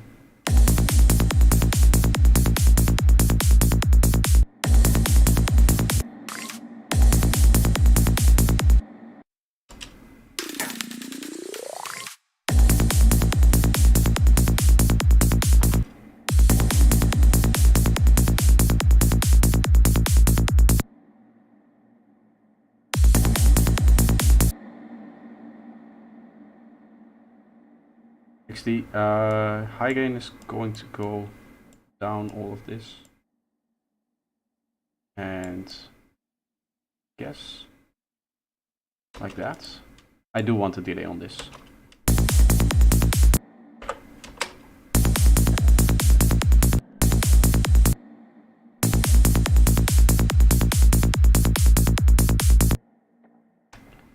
Something like that, and I'm going to quickly add a synth here. I think for the next challenge I will probably say that for this challenge it's fine, but for the next one I'll probably say that you cannot import things from other projects. That way I can completely keep it on the production side. Have people really focus on production. Right?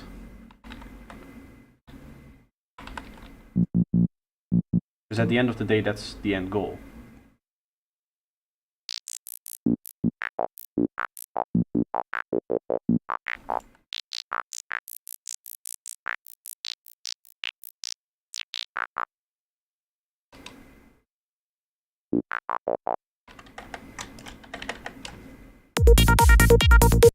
Oh, I can fix that here.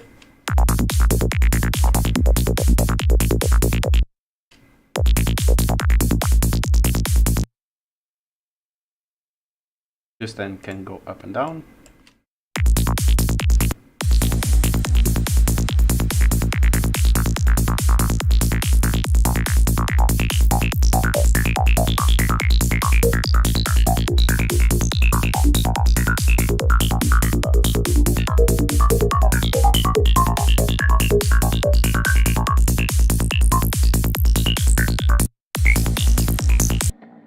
Let's actually use this here.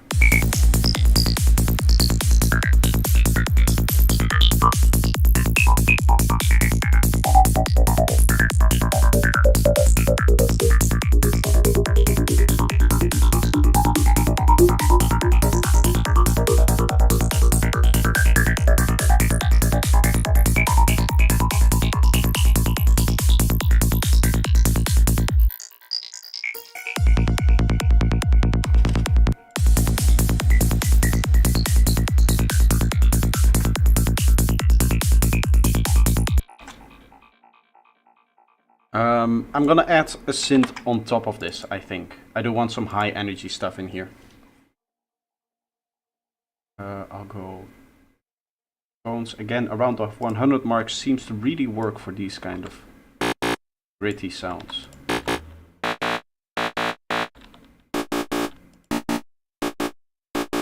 $101 is really nice.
I think I still have some atmospheres in here that I can use.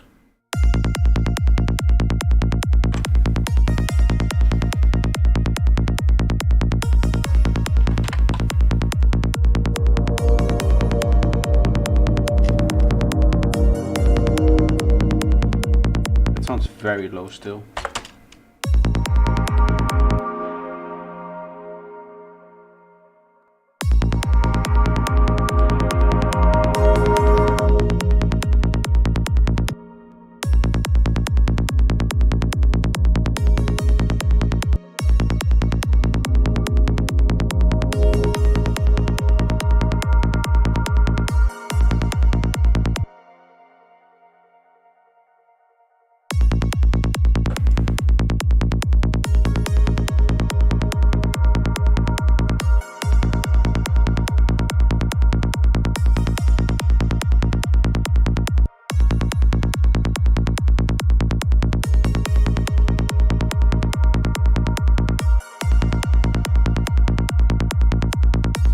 Really want to focus this on the high end, right? Or high end, like higher mid-range.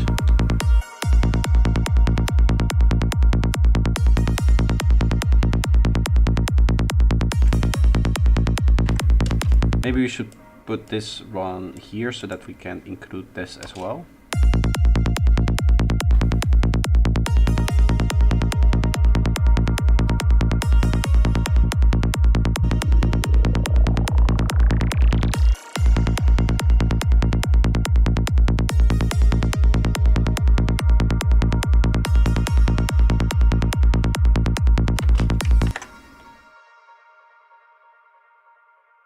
Let's duplicate this twice. Third one is going to go here, and we're just going to find new sounds for this using Hello? Oh yeah, Omnisphere, of course. Taking its sweet time to open. We're just going to use the sound match here. Half a kingdom.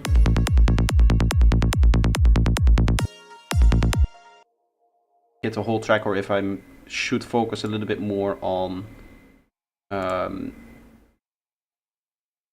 the individual sections that I have.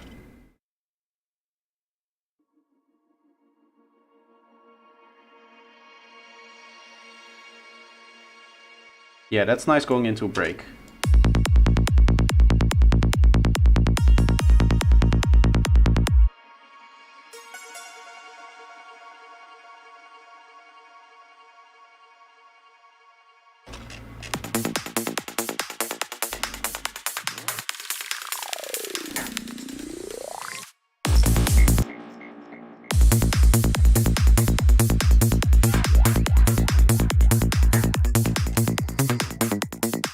I'm not a fan of that snare, I just am going to replace it with a few risers, I guess. From here.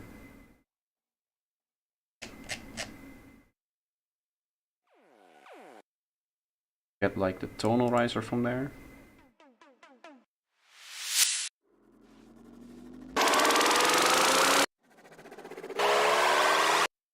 Maybe the 20 is the best.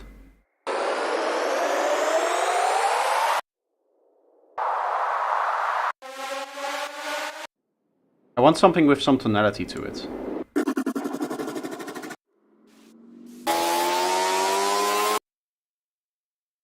This can work.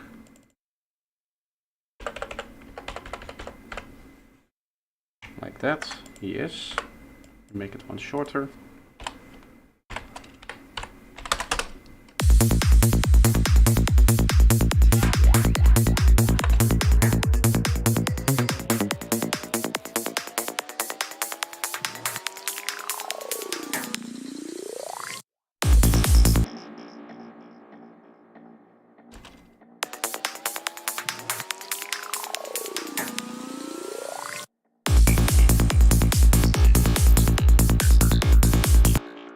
I'm going to use one of my own samples. This isn't out yet, this pack, by the way.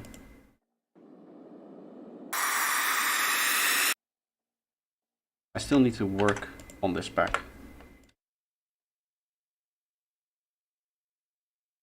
But I'm now first working on the wavetables.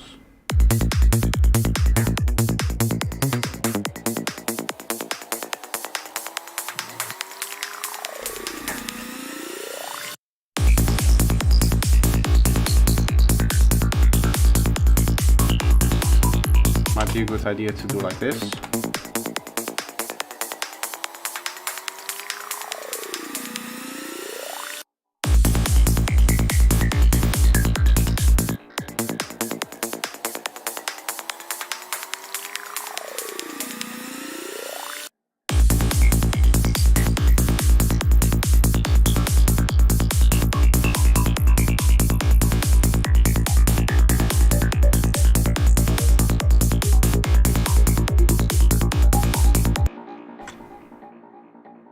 I want to add some extra tones on top of this.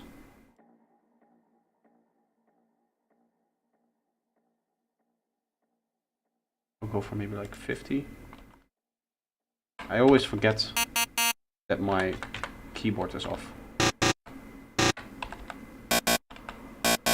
If I ever get a new desk and a new space, I'm going to make sure that I have a space for a MIDI keyboard, so I can independently have the MIDI keyboard and like my normal typing keyboard. Because this kind of sucks. Like switching back and forth.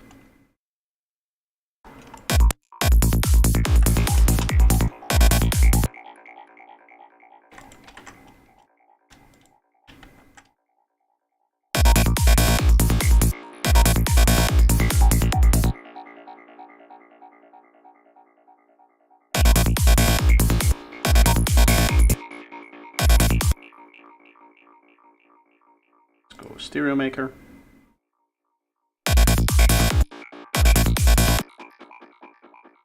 Nice aggressive like side tones, which you can then mix in.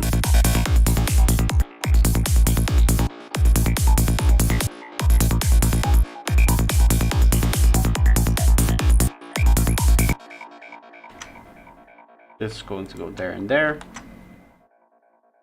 And then we'll have another one here.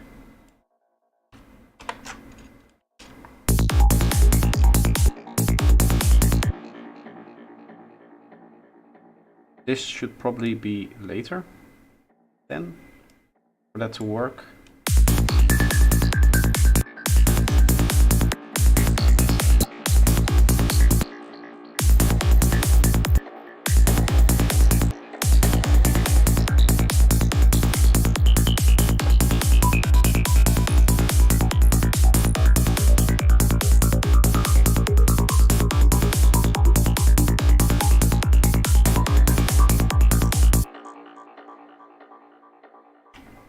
Can, by the way, process these through the same chain, actually. Because all I need is different tones coming out of Serum. I can just do that by selecting a different one.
starting to sound nice. I do like the ideas that I'm using in this track.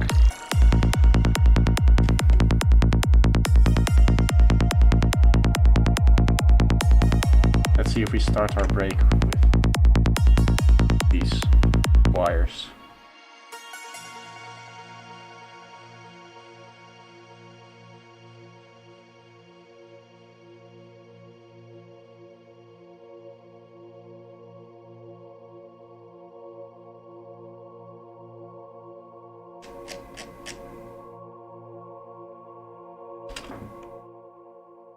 Would maybe be cool to use the same vocal in major to try and write a progression using that.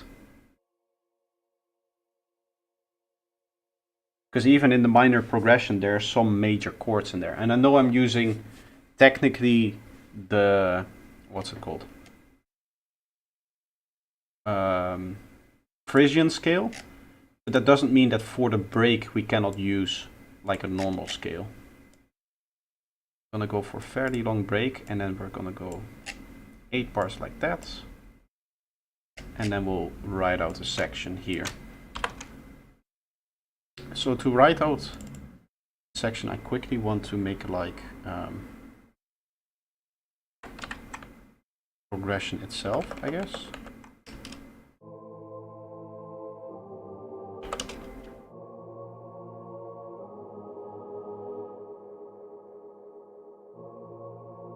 Here it's going to change to a lower one.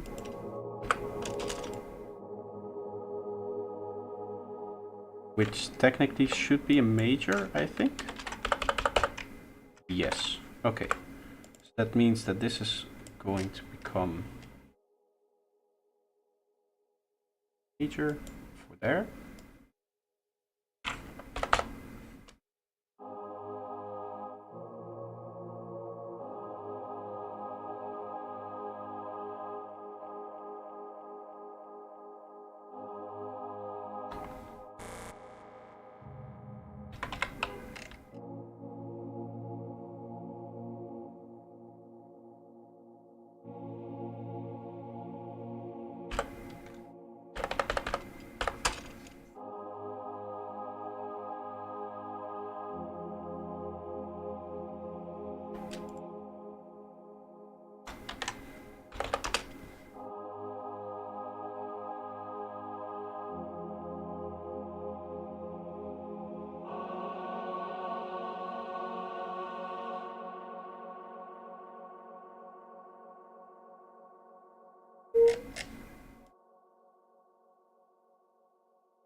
This is gonna come in, and then we'll go into the chord progression.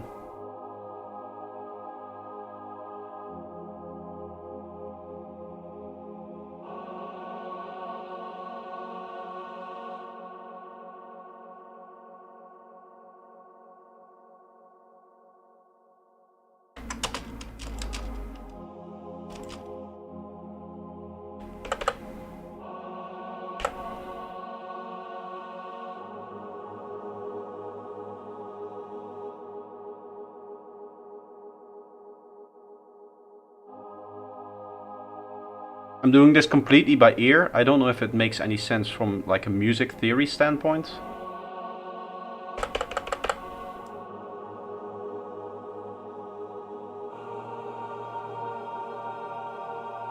I don't like that the sound changes every time.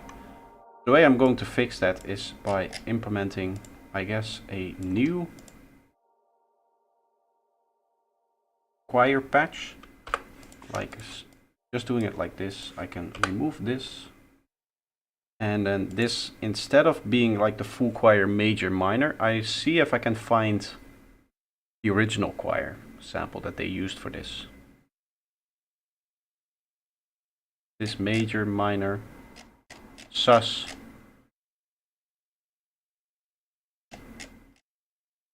They have all of the effects. All kinds of swells and stuff. I think it should just be one of these full ones.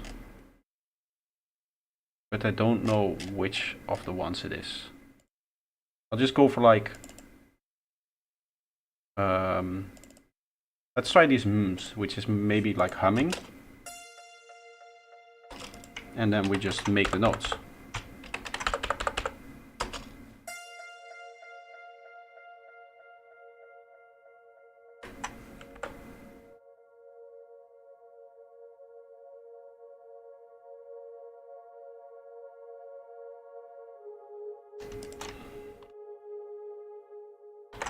To make the notes, I transpose down one to get to the minor scale, which is not the best way to do it. You should just learn music theory.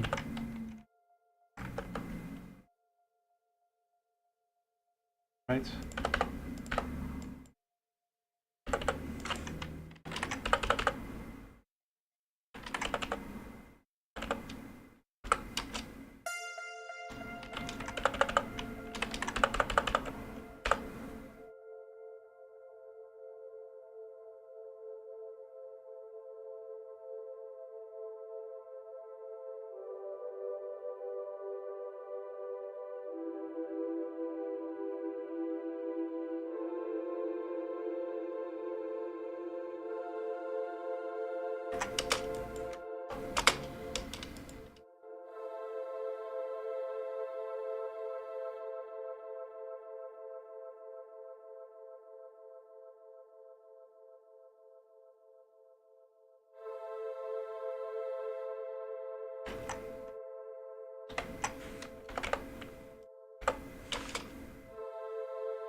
And then I'll finish it, I guess, by going like this.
I hate that it stops like this.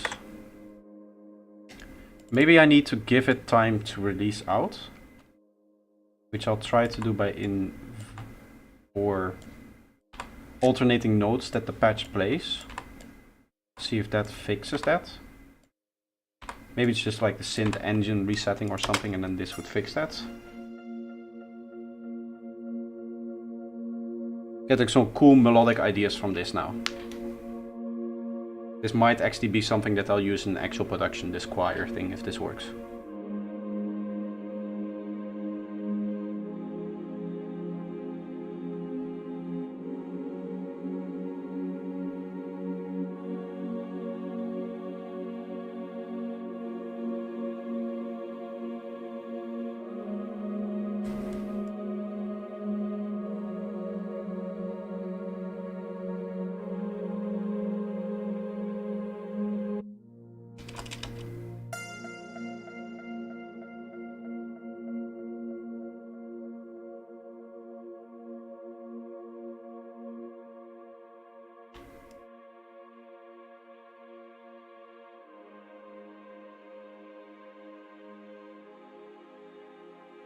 I think that works.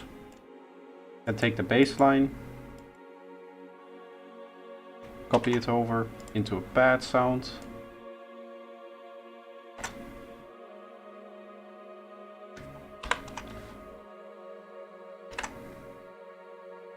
Of course, need to make sure that these are back on again.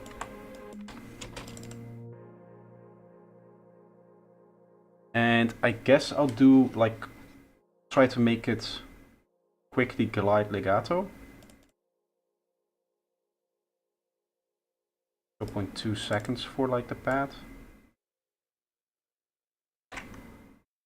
Slightly lengthen that thing, and then this one needs to be longer as well, like that.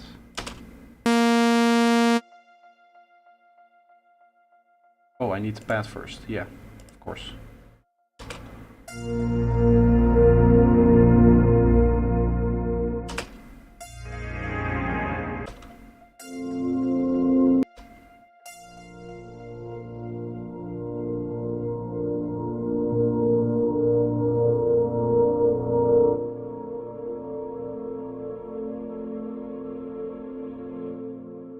I think this one changes tones, or changes notes. I don't want it to do that.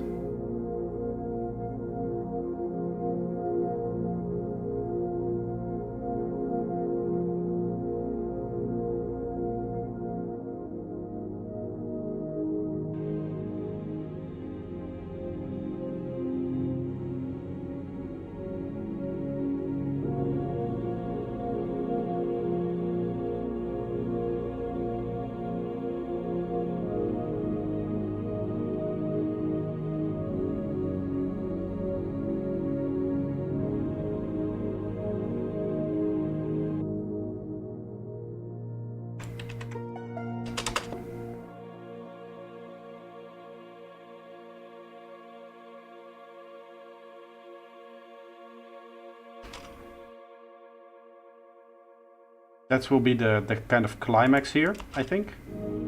Let's hope that this resolves nicely.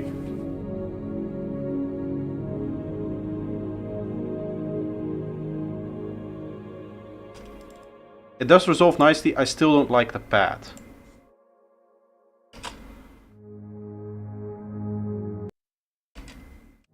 Let's go like strings maybe.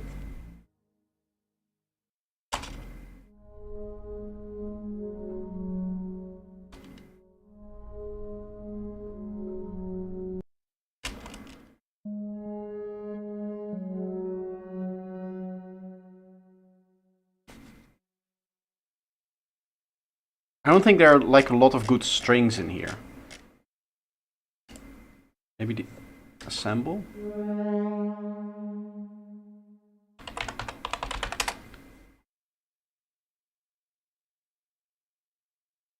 Did I spell that wrong? Yes.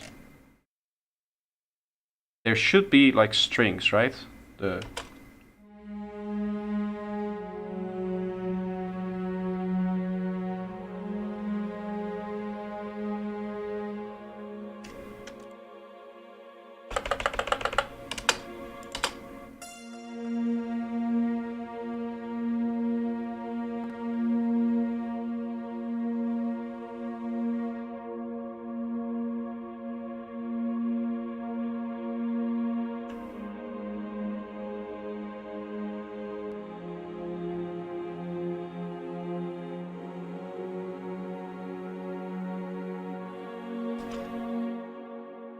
okay, I like that. I like that. From this point forward, I want to start playing the second note on this one, like over top.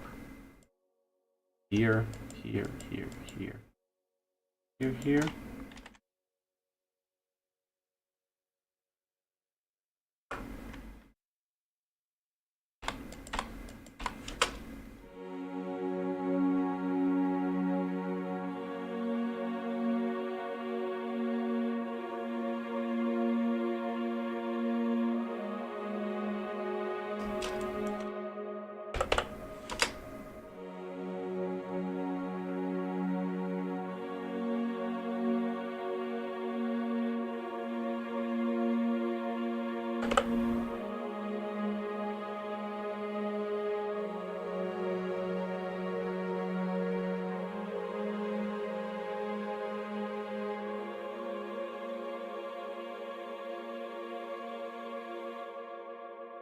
And then this also ends on A sharp, which is actually nice.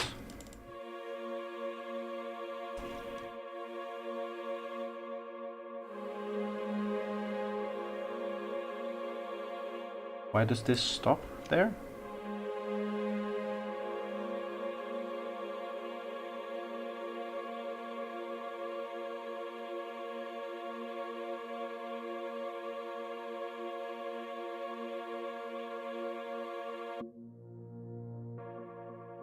Yeah, and we're going to turn this into the like pre-drop, right?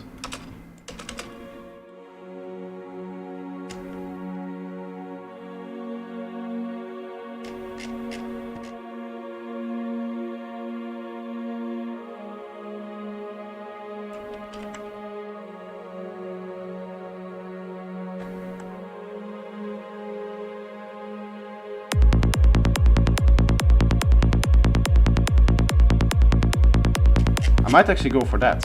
I accidentally let it play into like this part. My whole idea was to have like 8 bars of pause in between this climax, but we can also just have the drop be the climax.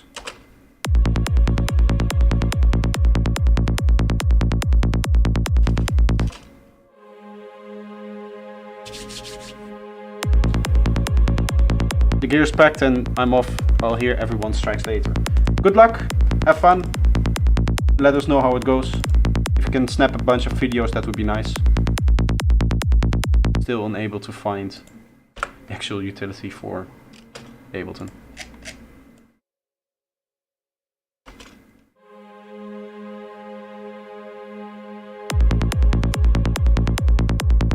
I'd like to say that I'm usually not that good with chord progressions, but every time I say that on like a live stream or to myself when I'm producing, the chord progression turns out fine. I just have a very bizarre way of writing things in that I write in A minor, so that I just use the white keys and then I transpose it to whatever key I need. Which, for me, somebody who works 90% of the time in either G sharp or A sharp, doesn't really mean that the tonality of the chord progression changes. But if you apply that to, for example, like D sharp or something like that, then it completely changes the way that the chord progression is felt. That's also why I don't write in major, because then it's in C and it's further away usually from the keys that I'm trying to like target. Yeah, or C major if you want to write in major for the white keys.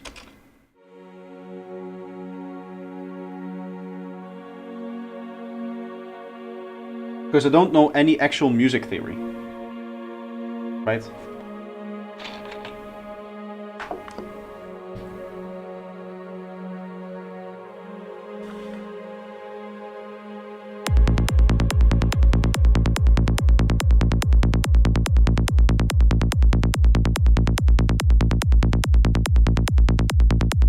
But this progression is definitely something that I would use in a track. I do like it very, very, very much.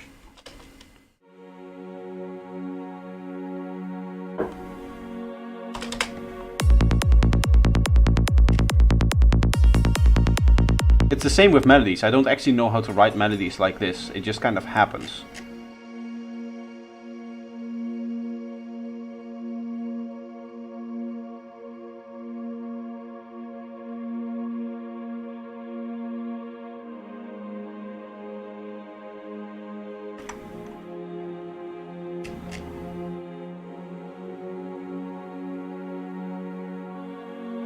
Now I want some kind of atmosphere or like tonal elements going in here, just like a synth.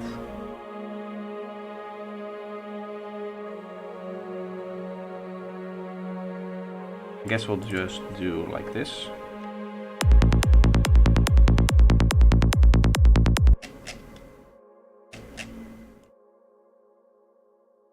How am I going to do that? I want this to kind of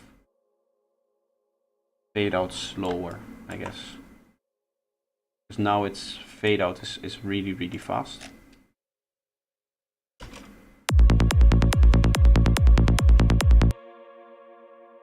Or should I also do that?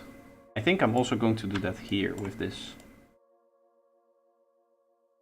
This one has found like a nice A sharp that it can go to.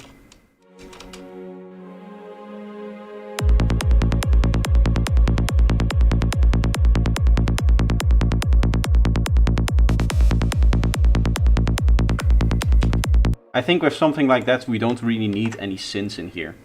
Maybe it's cool to have some effects and background noise, and then that would be it, I guess. How loud is it in relation to the rest? That's the only question I need to answer.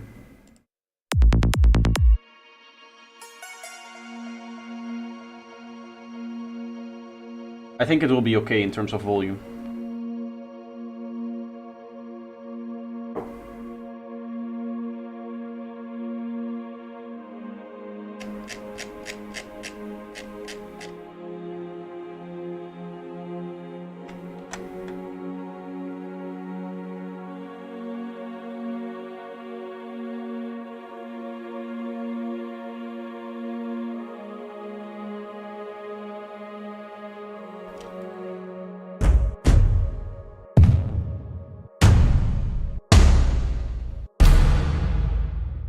I hate how these are like over EDMified, these sounds in the 4. I think the ones in the 3 might be a bit better actually, because these are just like normal.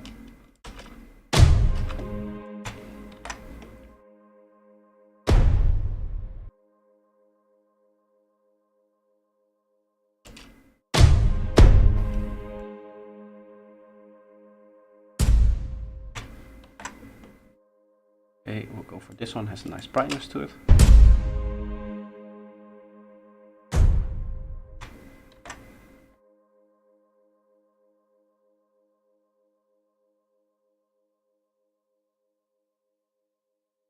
Right, no, like this.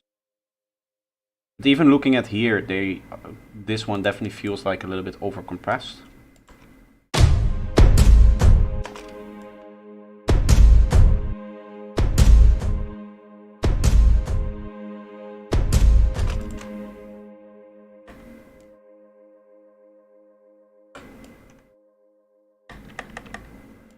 Probably just going to go for something like this.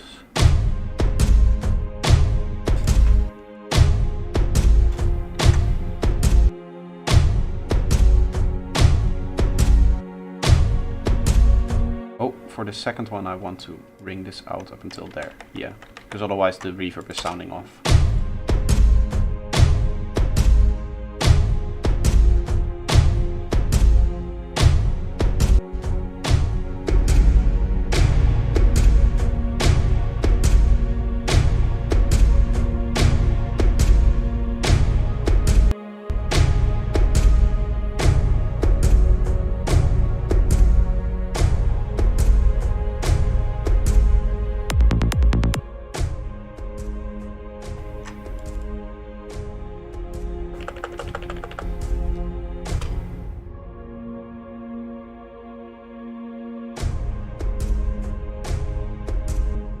Right now they're just kind of coming in at random.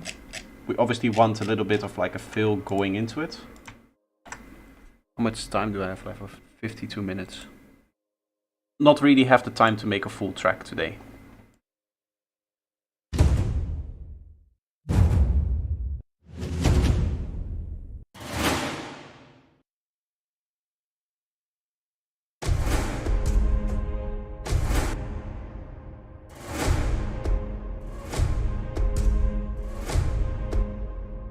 We'll go for one of those crash.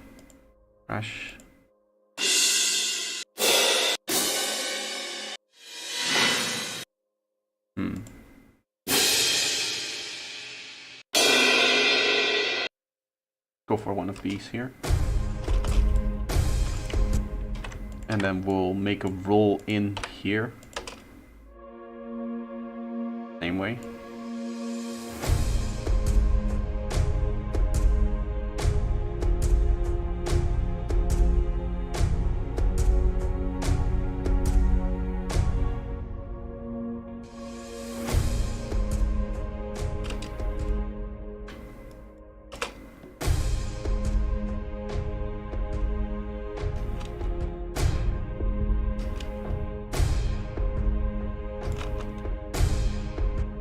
Oh, I don't want that on the crashes and the roll, of course. I should probably have this thing then on here, because that only really makes sense on the drums.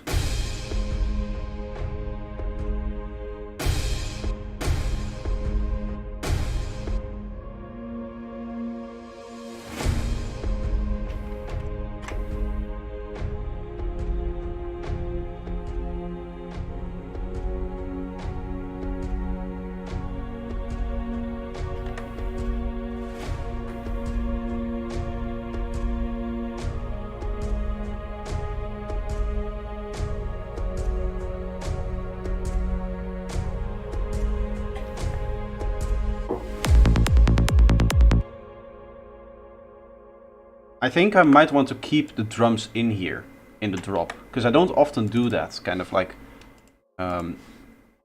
drops with drums like this, and then the only thing we need to do is like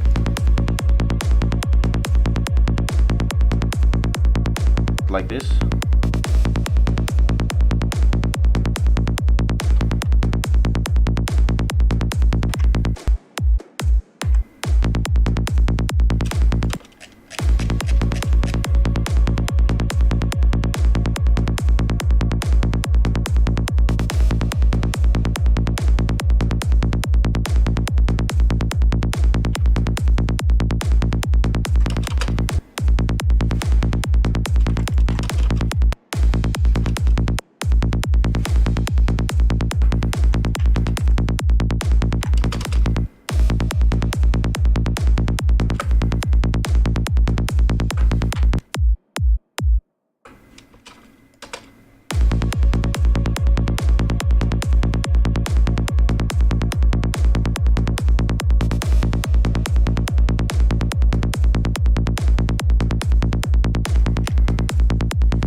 They're a little bit boring still.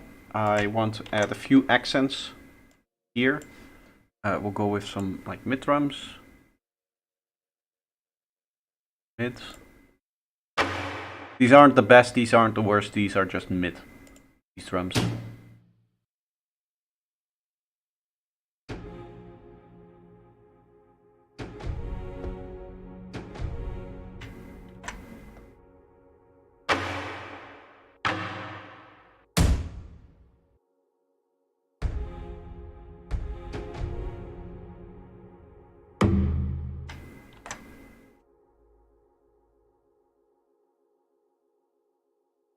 Are you going to leave them on the kicks, or are you going to shift them so they play between the kicks? I'm going to leave them on the kicks.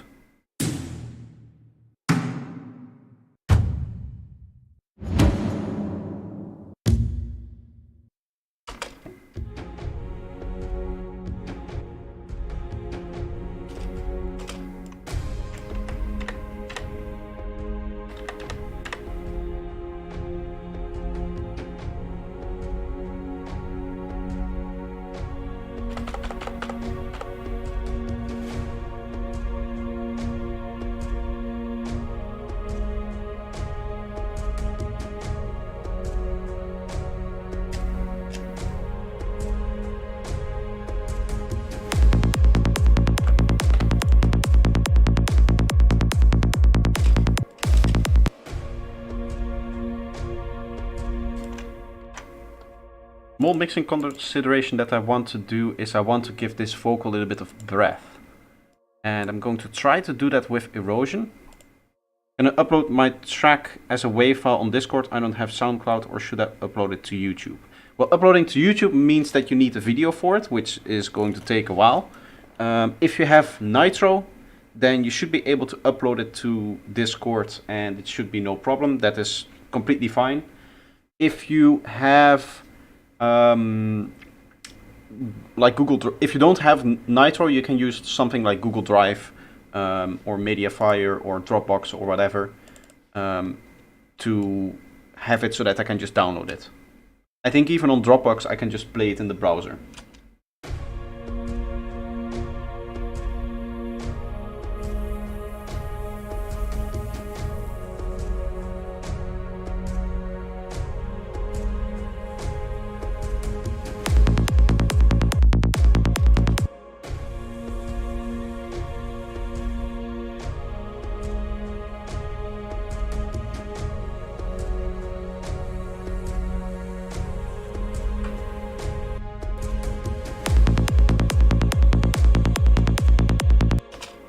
That's it. The kind of breathiness that I want. I need to do a lot of boosting to get that to work. I don't know, maybe it's something in the sample that I'm doing wrong. Obviously here it's opening up.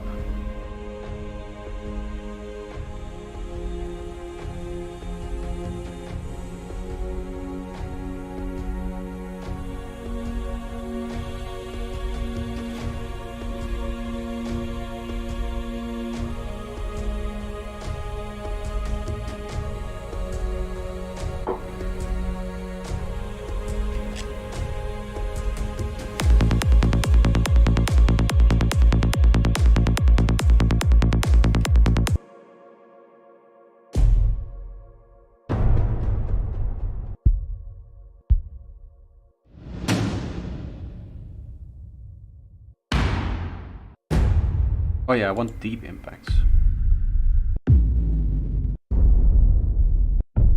Again, very EDM-y, very distorted already. There's not really much you can do with such a distorted sound, if it's already like distorted like that.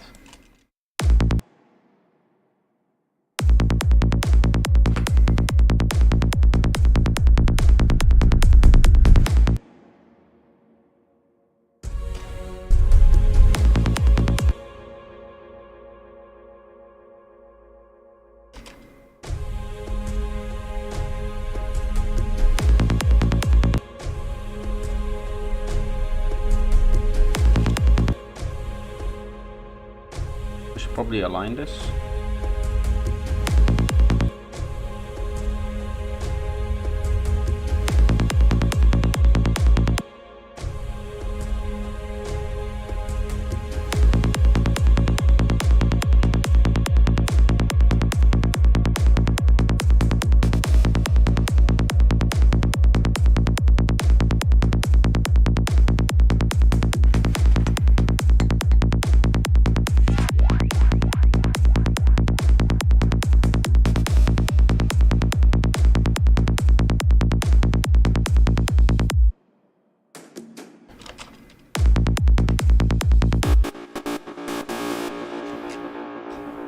This is quite loud actually.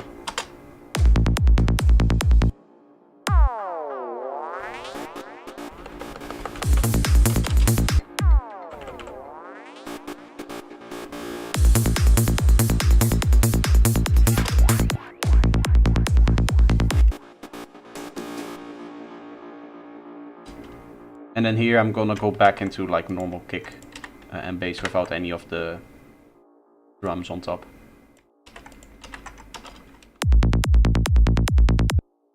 That's how I would continue this progression. Probably. Wait, did I do that wrong? I did that wrong, right? Yeah.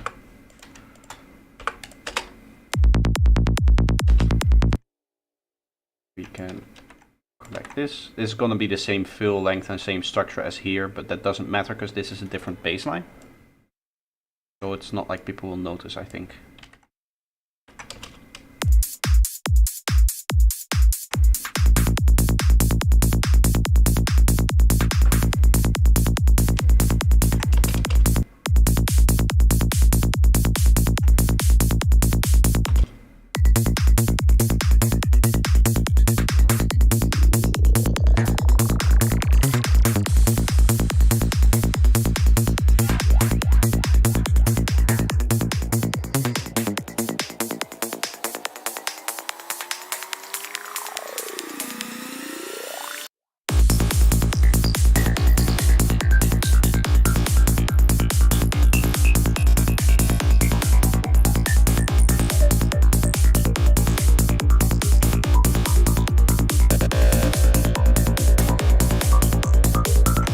That one sound is also very, very loud here.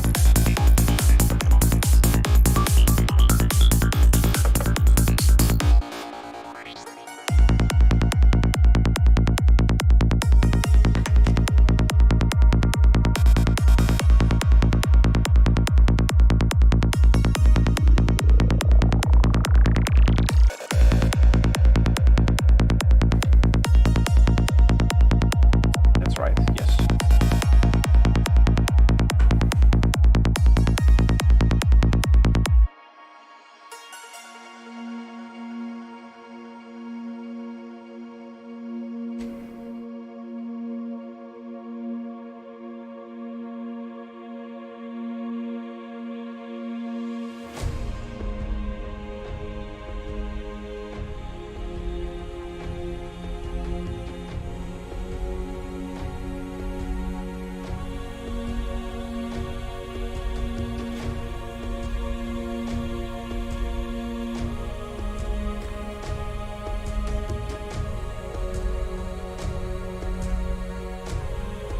I haven't used the sample a whole lot during this. I've just been kind of producing, and there's like a few one-shots in here, and then a few one-shots in here, and then this one synth.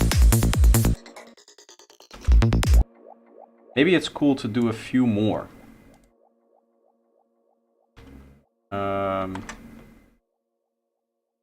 What's on here? Nothing. We can try turning some of these into wavetables, maybe? Let's see what Faceplant thinks of them. What was the way to do it in Faceplant again? You go... I'll just take like a random one. Crop clip. In here. D0 is not correct. It's gonna be A sharp. A sharp 0.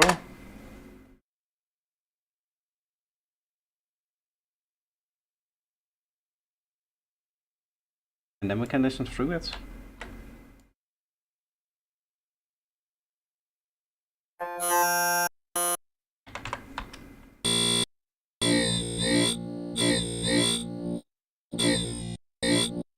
That actually sounds nice.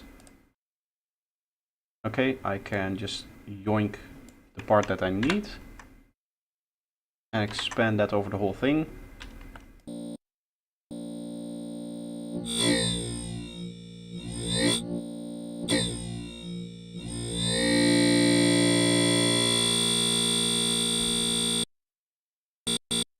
I want to get from wavetable 66.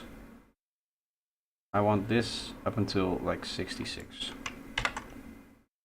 Because the first part isn't really needed.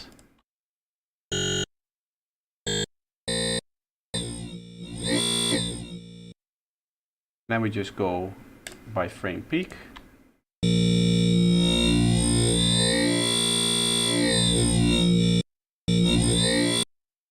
That's nice.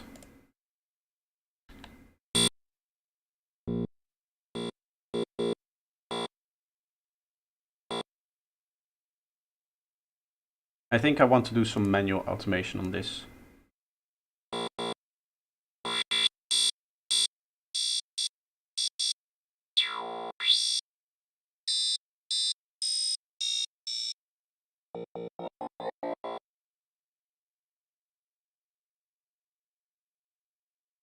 I want it probably in here somewhere.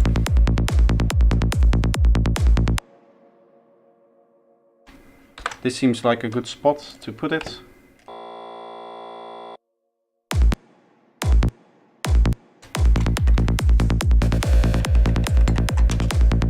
I mean, I could just randomize it. It doesn't really matter. Just go plus plus. Bam bam. Oh, wrong thing. This goes to you.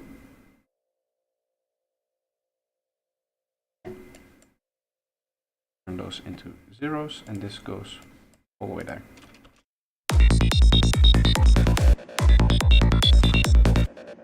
You know what I can do? I can mix these two together. If I go mix and then aux, I should be able to send this directly to here and kind of morph them together.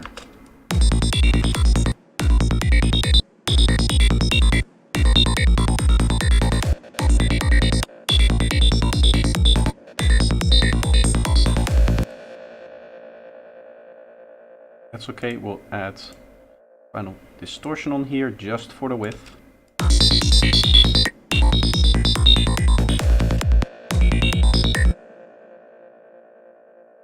And then it's a matter of adding the echo.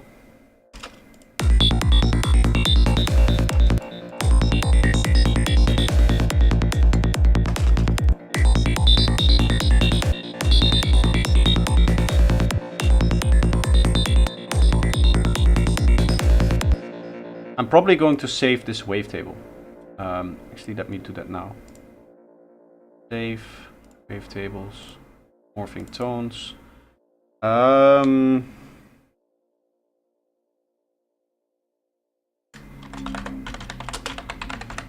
Let's hope that this isn't taken, otherwise I'm out of ideas. Yep, nice.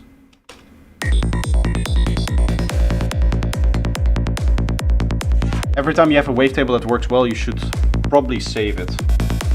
That way you're just building up your own pack, actually.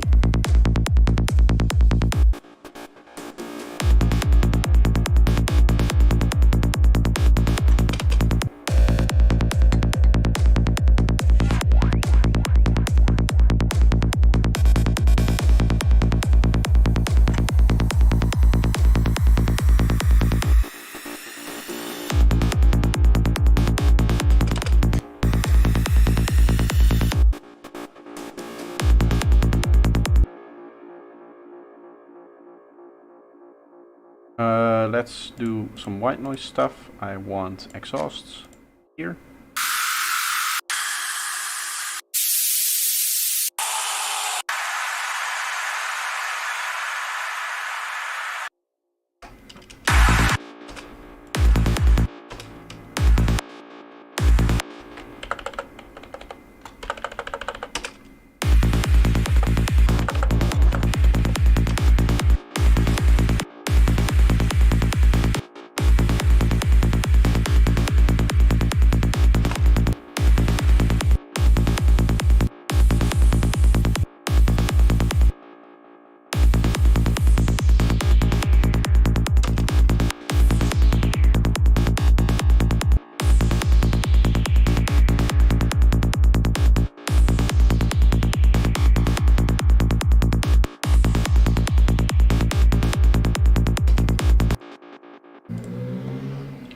Want to supplement this with an echo.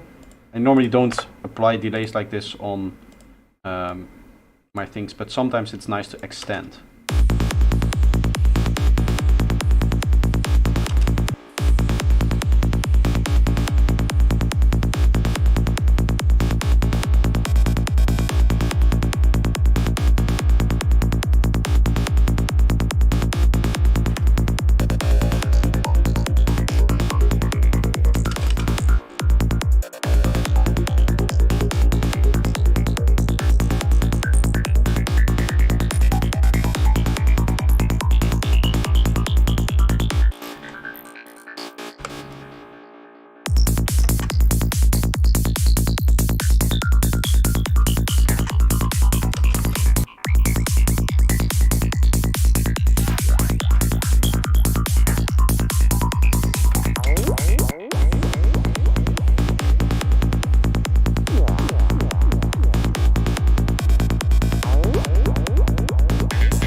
About 2 hours and you make a 4-minute track.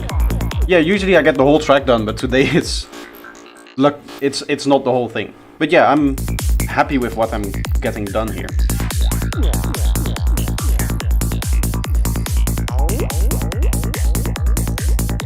Kick and bass style is a lot more my style, but I don't think I would publish this. I'll extract elements from that and turn that into a better track.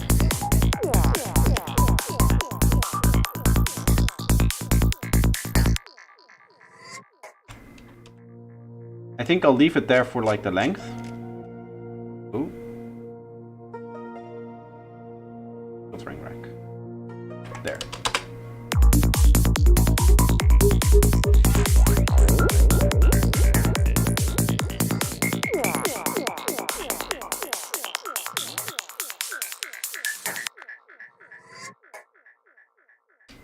I think that might be a nice closer like that.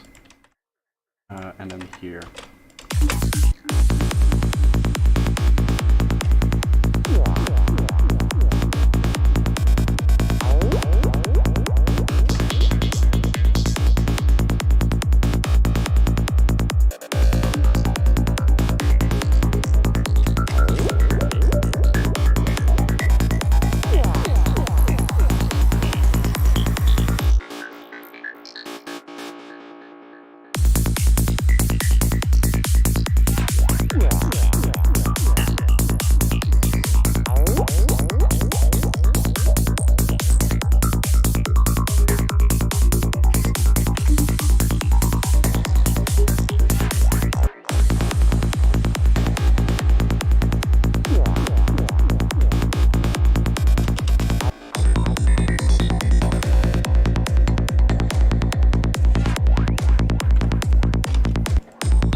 I think I can use this one again in this fill, but at the final bit here.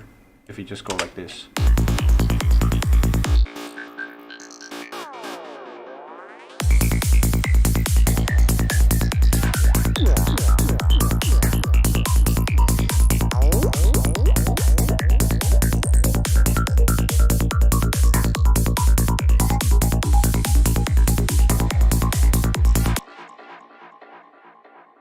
Let's have a listen at the intro. The last thing that I want to do is add the ambiences needed. So I'm gonna go ambient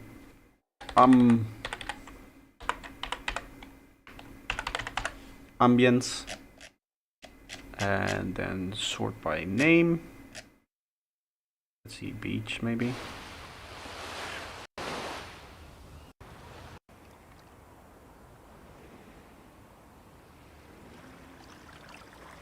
This has some nice calming water in it, which I like.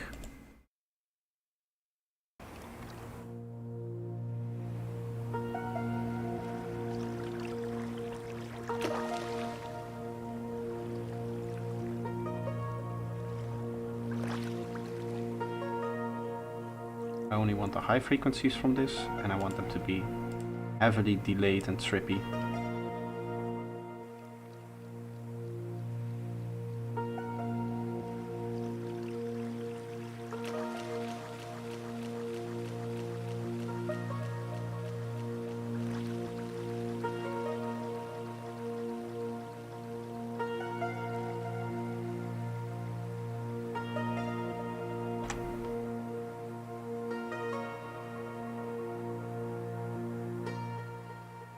Then I'm probably gonna go with...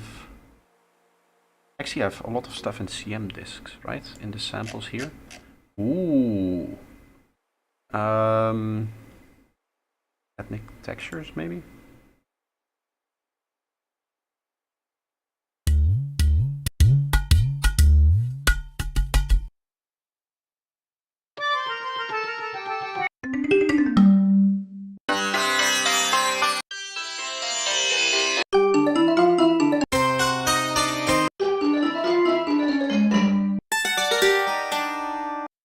All of these are like multi-sample versions.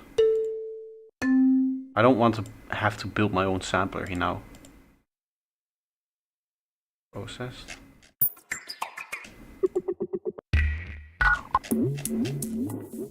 Not really what I'm looking for. Maybe more like in the atmospheric area or atmospheric part I should look. Layering toolkit. Maybe there's like atmosphere layers. Noise, spectral source, drum loop, no. Guitar noise, pedal noises, all that stuff, that's not what I want.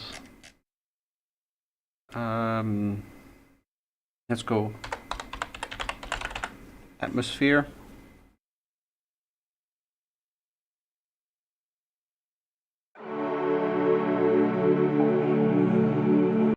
The Loopmaster stuff really usually doesn't work.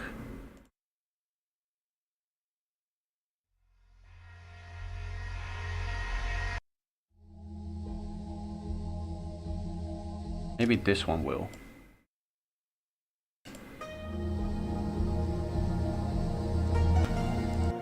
You just need to make sure that it's tuned properly.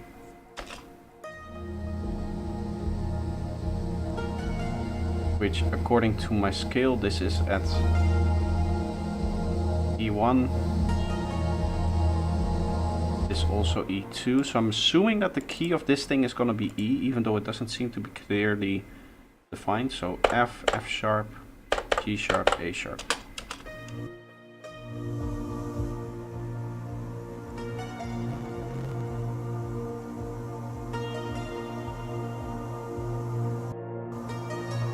Oh, I already have an EQ on this thing.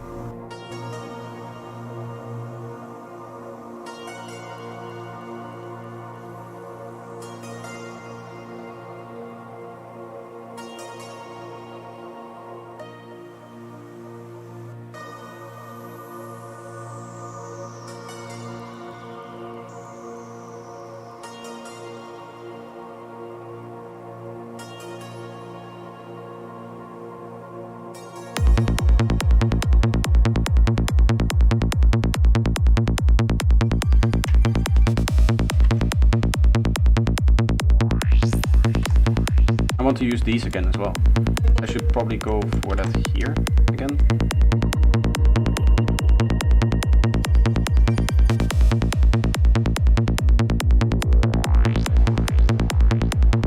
And this one here.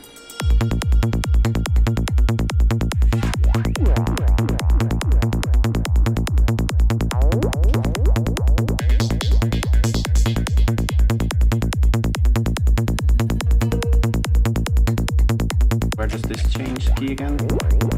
Right here. Perfect. Okay, then this one is gonna go here.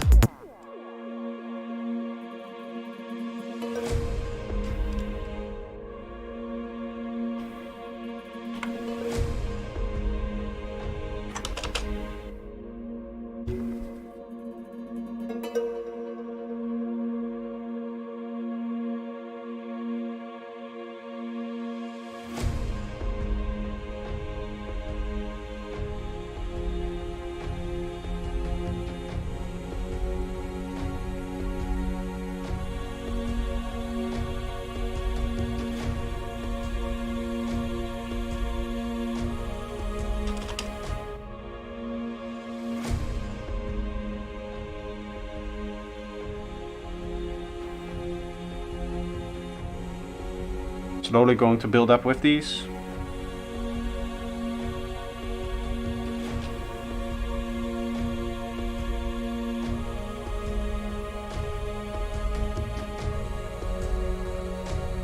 You can definitely hear that it's sampled choir, right? Like the unnatural way that it's moving around. I think if I were to move to Contact at some points, that it should be better. Contact is just better at kind of sampled instruments and making them sound realistic.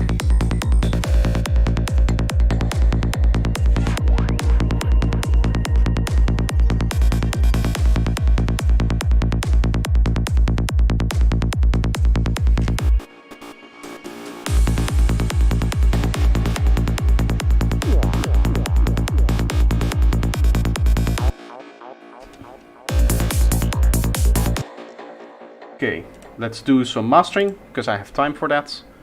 Gonna go with the Shadow Hill mastering compressor, just my standard chain, really.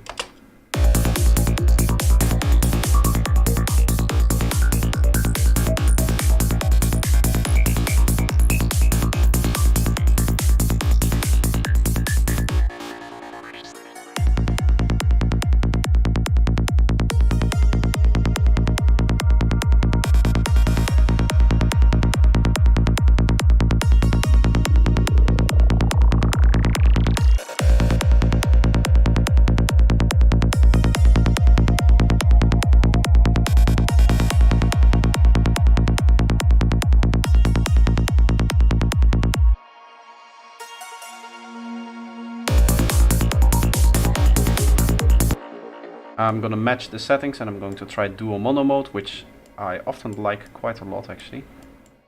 And then this goes to 11. I just manually match the settings and then I hope that they still work in dual mono mode.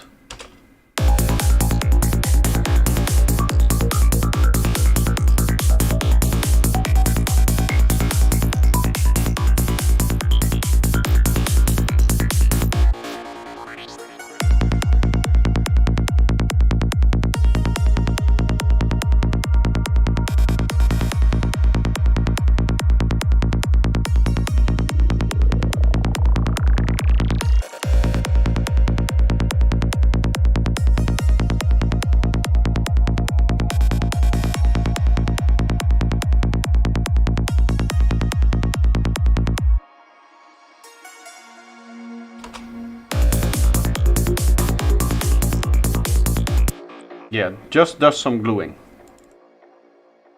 Perfect. Okay, we're going to go free clip for all of the small transients that we might miss.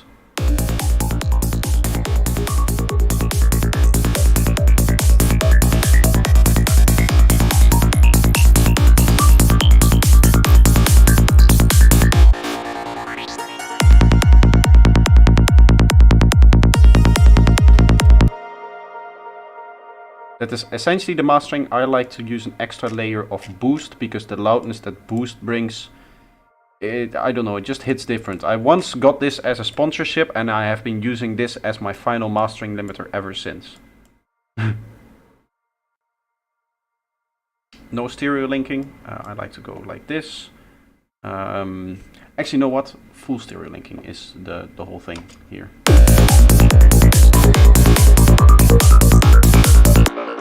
Might be a bit too extreme going in.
I think I made a mistake there. I'm just gonna leave it up at 0 actually, the input gain for this.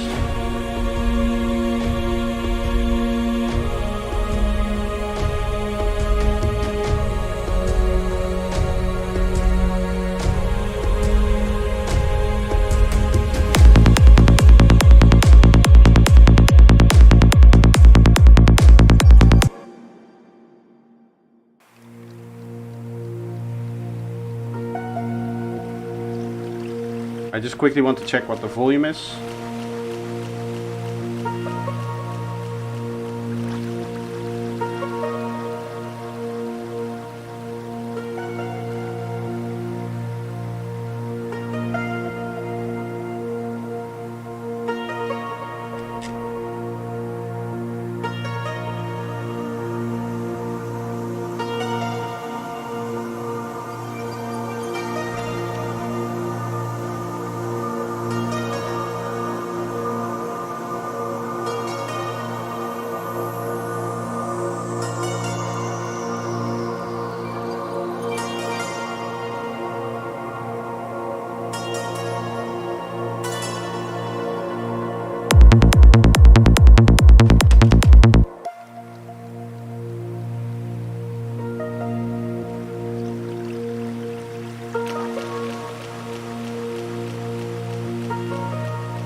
That's correct, yes. Now I can record it. Made no sense why it wasn't like melodically correct, but now it's correct.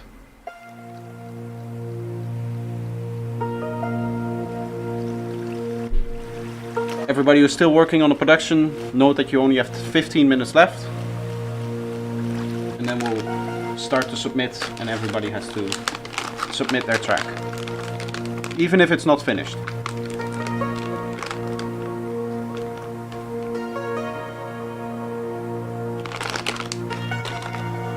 Because last time we had somebody who submitted like an hour later So they essentially got an hour of extra time, which is not the point.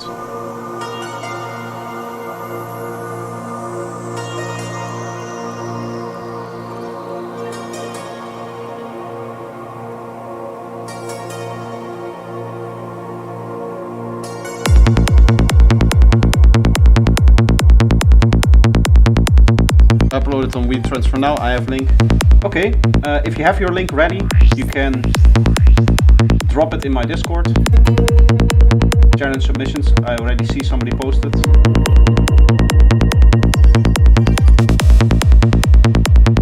Agent Orange already posted.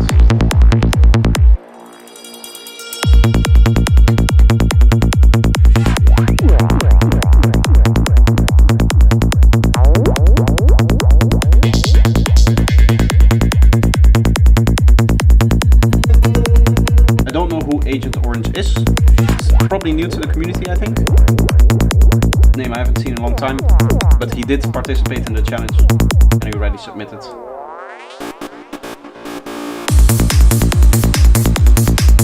Yeah, Agent Orange just joined the Discord.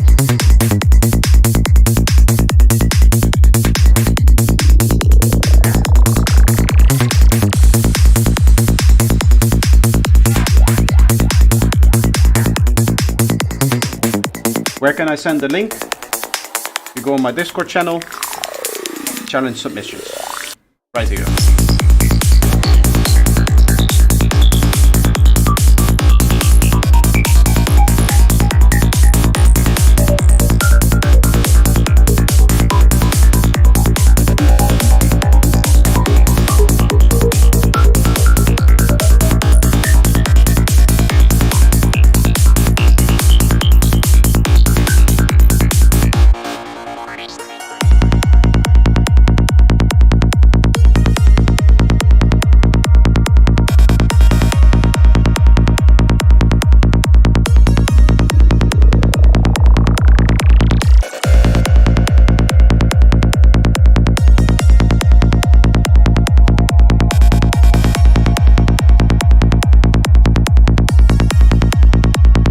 I also want to see the break, how it looks now it's mastered. Obviously don't want it to be too loud. The intro looks nice, and the break also looks nice. I'm just scared of the drums.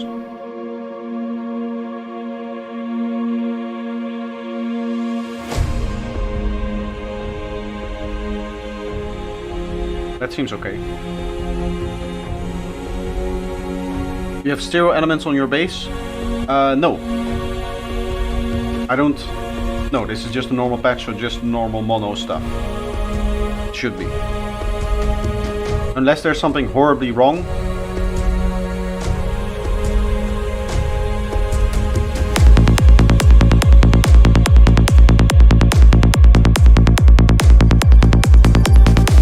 I should design probably a few stereo layers at some point that go well with the standard bassline that I use.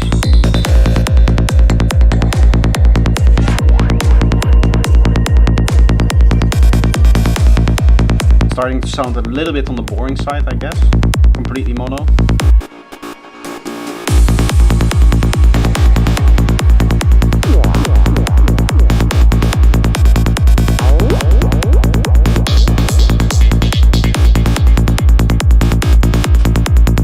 Okay, I think that's good enough. I'll risk it. I don't have to record the whole thing. I just wanted to check the break and the intro.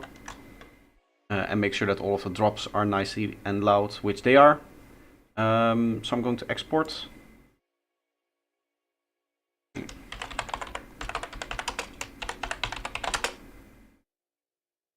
Twelve, 2, 3. Okay. And we still have 10 minutes left for anybody who is still producing and wants to take the absolute most amount of time possible. You still have 8 minutes and 40 seconds.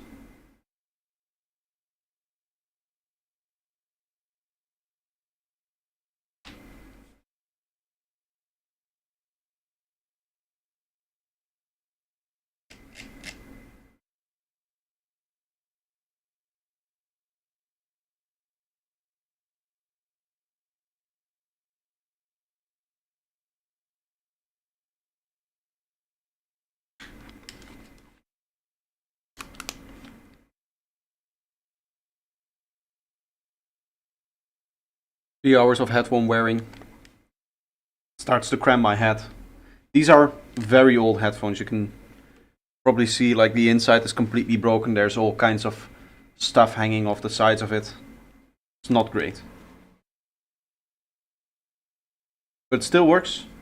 And actually having these things break here in the middle, I found that it's more comfortable because the foam pad that is in there gets a little bit more space and it's like fully stretched out, so it's a lot more softer.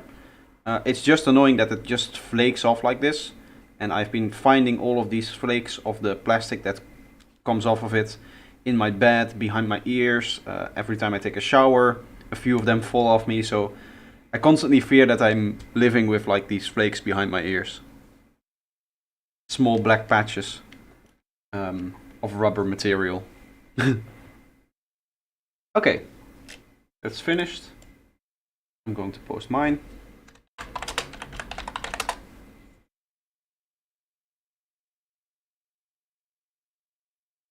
Never tried to Psy, first time I'm amateur, is what Agent Orange is saying.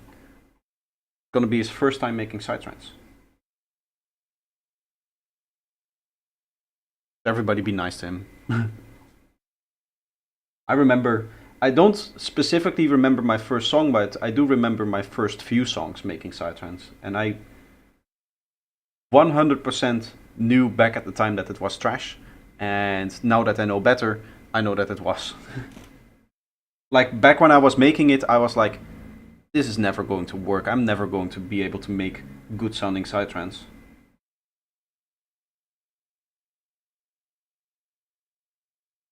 Rendering now. Perfect. Did you actually go for the low BPM now? Or did you end up giving up and sticking to your favorite BPM? I kind of made this sample in my, not favorite BPM, but my easiest BPM, because this is the BPM that I have rendered all of the kicks in. So I didn't have to do anything with the kick. I should probably strafe away from doing that in the future. The reason why I did it this time was because the sample that I exported was also in 143, seeing as we were working in that old project. So I only had the sample in 143.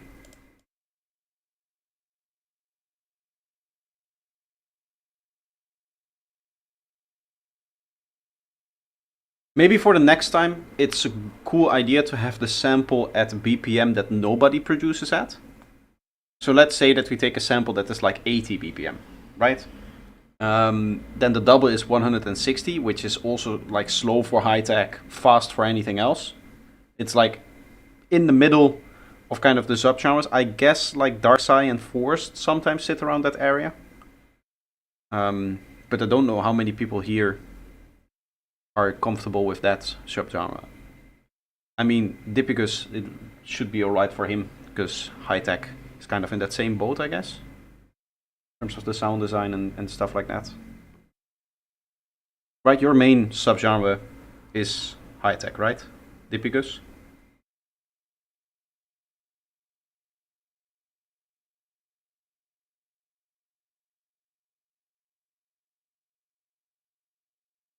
Maybe I'm misremembering.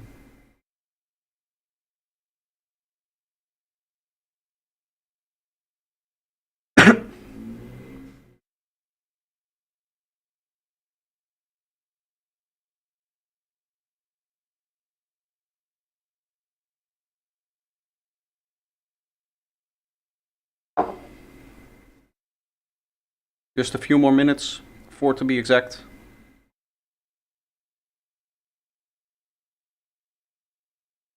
And then you guys should start submitting. Is this Psy one? Oh no, that's an old one. Okay, so we have 2 submissions so far.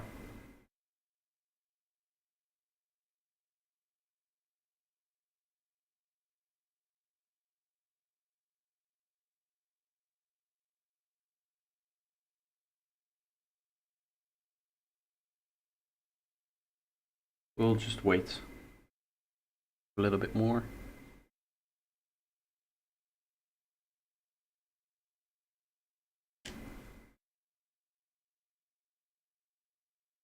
Did I save the project?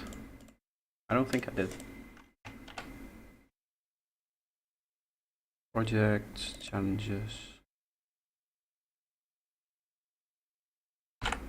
1203.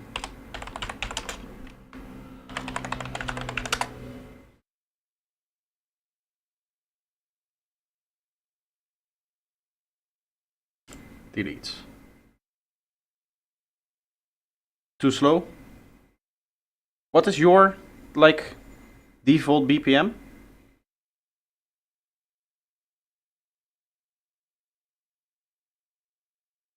FG? I'm just gonna call you FG. I was trying to look up your name again in the Discord, but I keep forgetting. Garms, I think. But FG should be okay.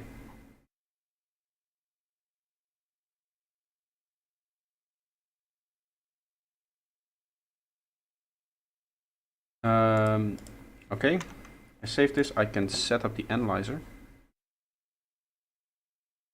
Ableton tracks, feedback group.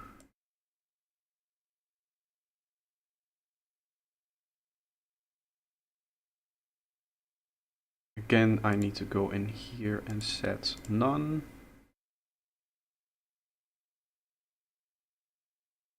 And here I need to set higher limit. Still has issues with the signal input here sometimes, displaying that properly.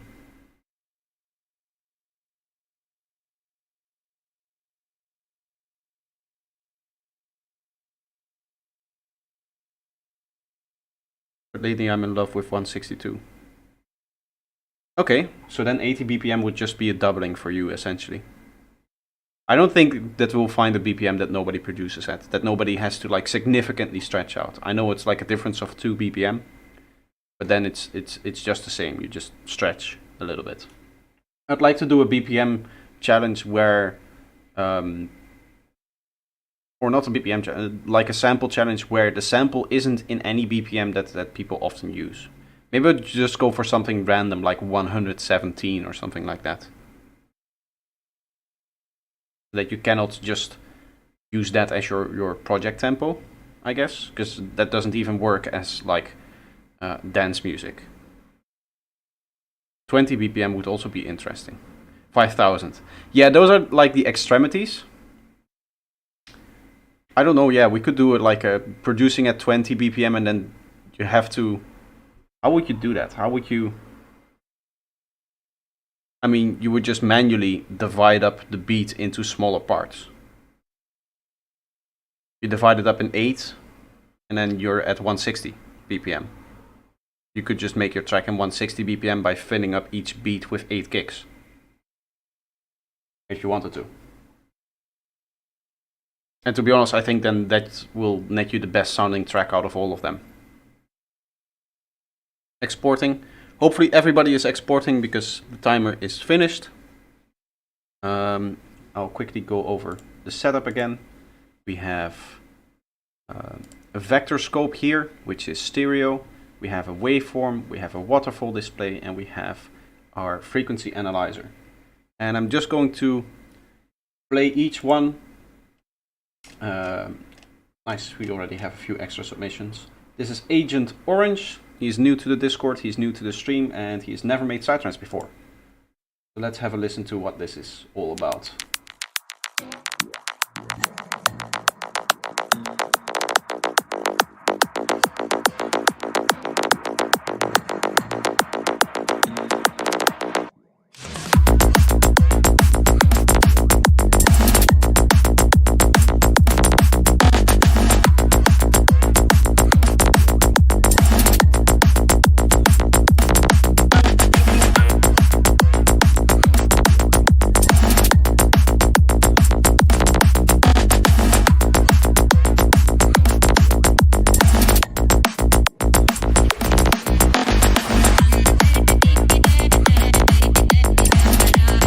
Classical vocals.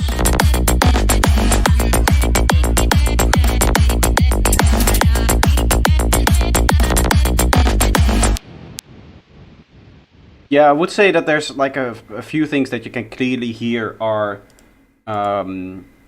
like I wouldn't say beginner mistakes, but very strange way of doing things. Mainly the snares being everywhere. But when it comes to like kick and bass and stuff like that, it's really good for a first time. But definitely better than my first attempt. So very nice mix. Very nice track. The mix is cozy. Good enough for a challenge like this. Then there's mine. I'm just going to leave that. We've been listening to that for the last 3 hours. So I'm going to go on with Zen Lion, who in the chat is, I don't know. Oh yeah, Andre. Here. I just made kind of a perk loop out of the samples, didn't clean any of the kick and bass stuff. Let's hear. Nice atmosphere to start off with.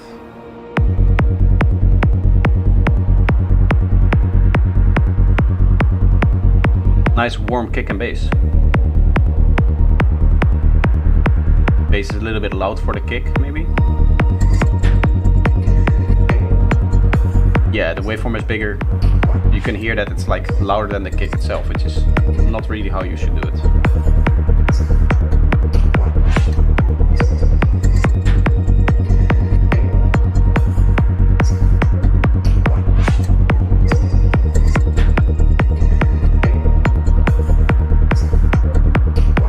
I do like this. I do like this style. Very atmospheric, and then that on top of it as percussions. Really cool.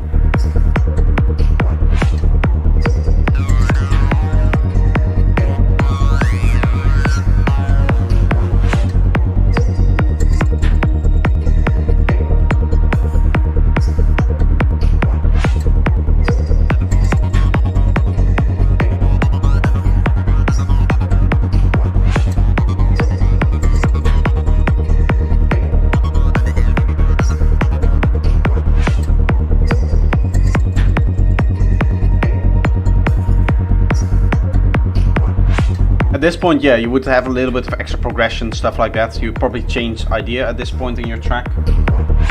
For now, this is just like a long loop, I guess.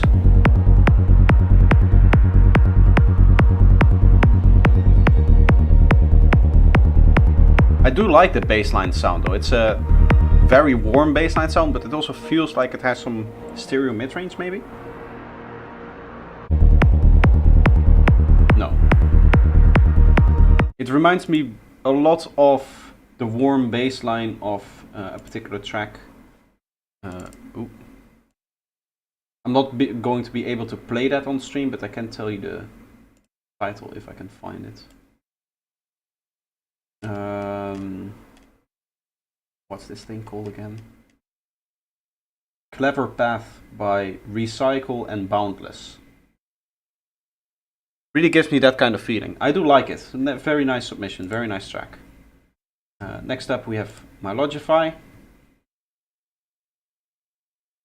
We transferred. This is a download, so I need to throw that on the desktop. Oh, 10 seconds. That's easy. That's quick. Some Forest Mixdown 1.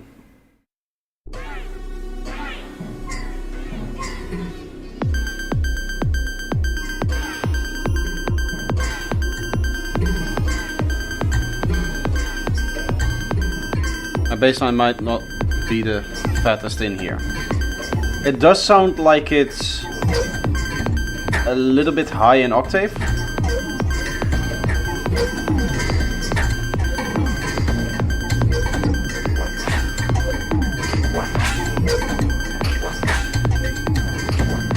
It's also very strangely limited, this.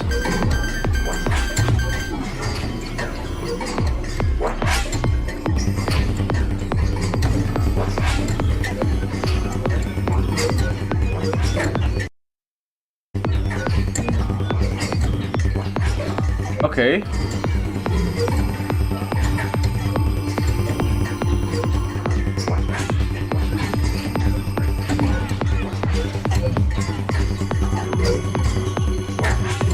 There's not really a rhythm to what's going on.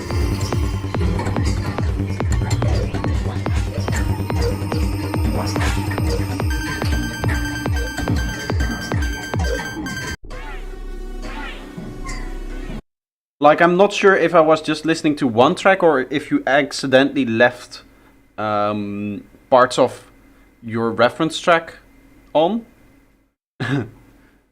It's really confusing, the rhythm.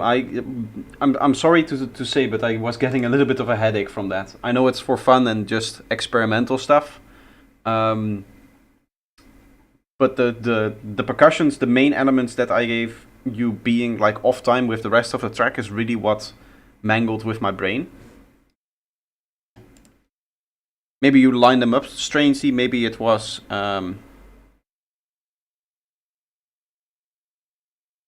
Yeah, bassline. I wouldn't call it a bassline if it's playing that octave. At that point, it just isn't a bassline anymore. Deepicus, who has gone out of his comfort zone to make slow psytrance for him.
I like this track not being 200 BPM so I can catch up. You do really get to appreciate all of the details in your sound design when listening to it at this speed.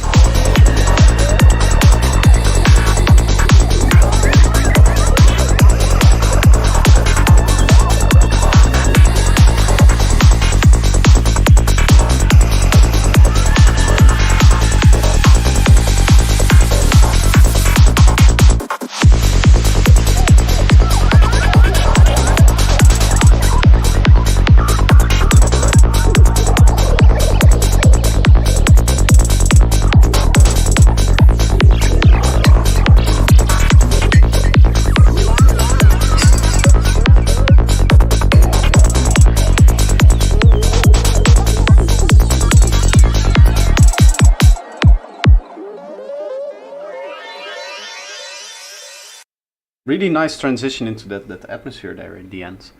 I do wonder how much of this sound design was like already like done, maybe like a preset or a sound that you already had or a sound that you already knew, and how much of it was with the samples, because I did hear the sample a few times, but it felt like 90% of the sounds weren't made with the sample.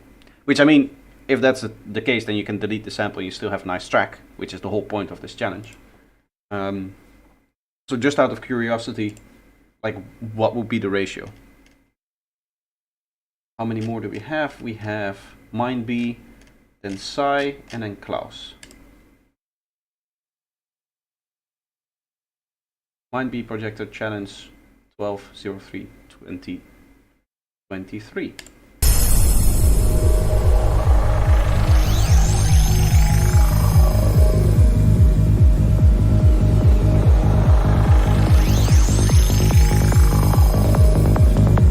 Hello, here is Mind B.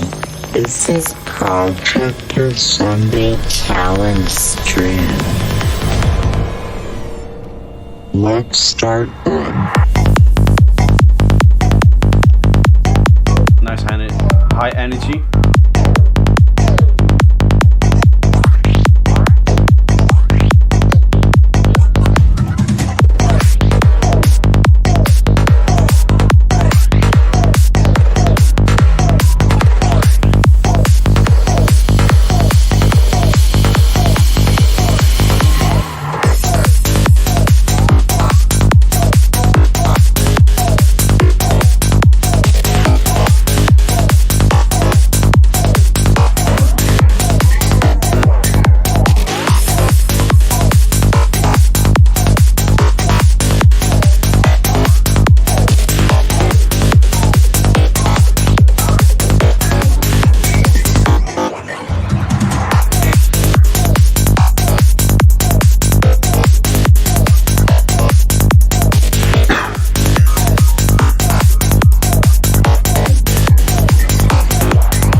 Very extreme sound design. Really cool.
I think here you're doing a little bit too much.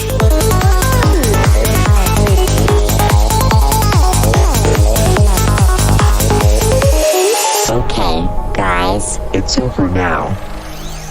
Thanks for listening and have a good evening. You're welcome. I like the vocals, very good vocals. It's always nice to have vocals that are specifically made for a challenge, and you can definitely hear that in this one because it literally said it.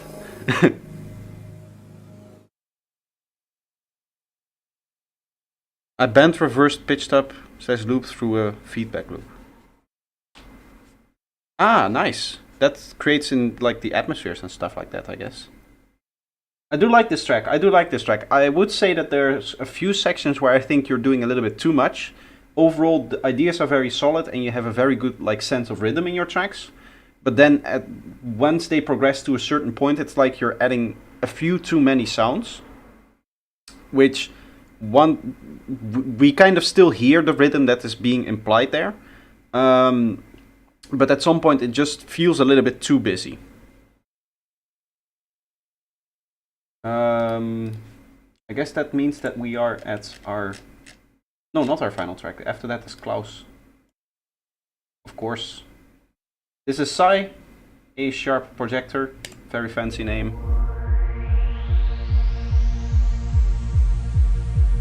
Mine could be a mess as well. I don't care. I'm gonna listen regardless. I'm not saying that his track is a mess, just for... It's like slightly overproduced, in my opinion. Here we have a nice building up elements.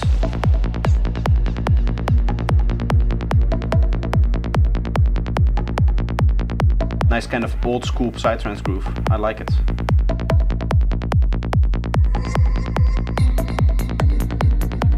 They actually work very well for that.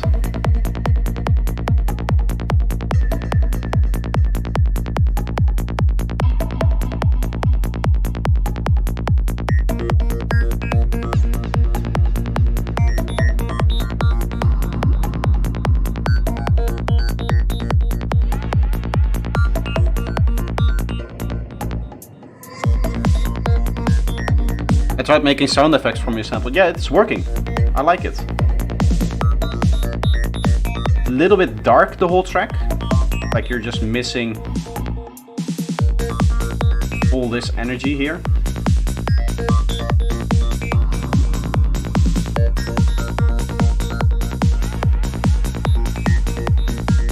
I don't know if that's just particular to this mix, but if you always mix your high end like this, then you're doing something wrong. High end in psytrance needs to sizzle.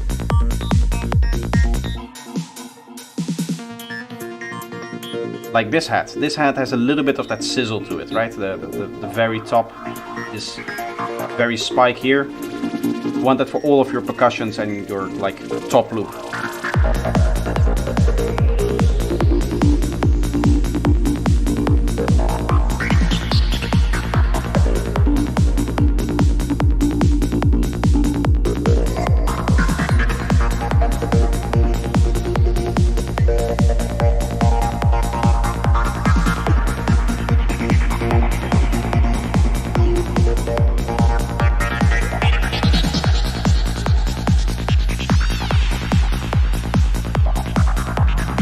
That looks funny on the spectrogram. This one too. It's like bridge arcs kind of thing.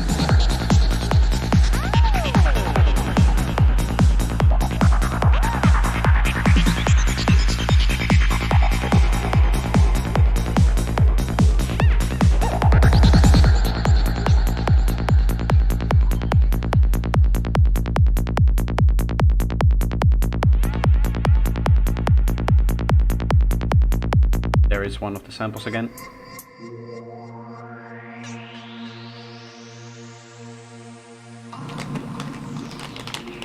Projector question mark. Yes. Tell me, what's on your mind?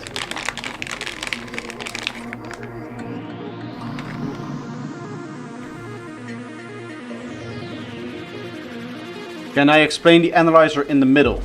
Yes. Time, frequency, and the intensity is the loudness. Ignore the spike here, that's an update that doesn't work. So you can see the kick drum in there, right? Which is that bendy part here, which means that the kick drum is pitching down. You can see our two spikes here is the bass line. You can see your hat here, here, here, here, here. You can see some leads playing around in the mid frequencies.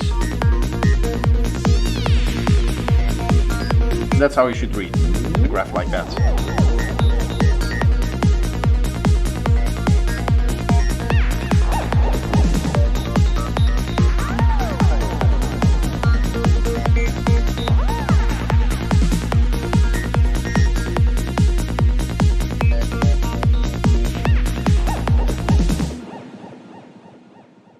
Nice. Nice track. You ran out of time for mixing and mastering. I would say it's slightly too dark. But in terms of the ideas and the sound design, it's very much there, this track. I like it.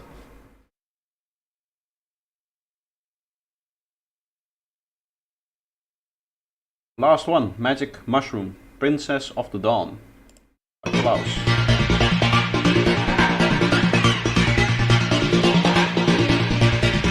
Waters touch the holy shore. It's a land of mystery, the world of unseen eyes. You can feel the shadow of a princess. She waits. That's very thick, very warm kind of feeling that you get from a Klaus track here. I like it.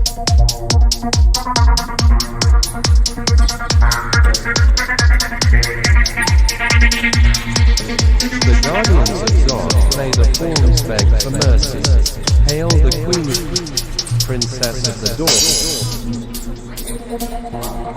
like a baseline-less kind of sidetrance, I guess.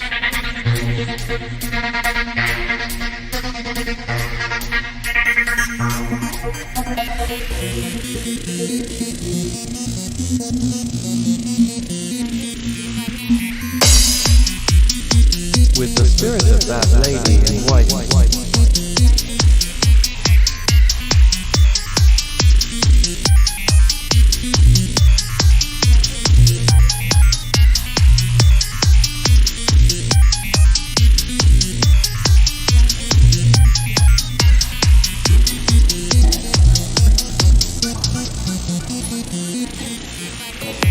She waits for you inside.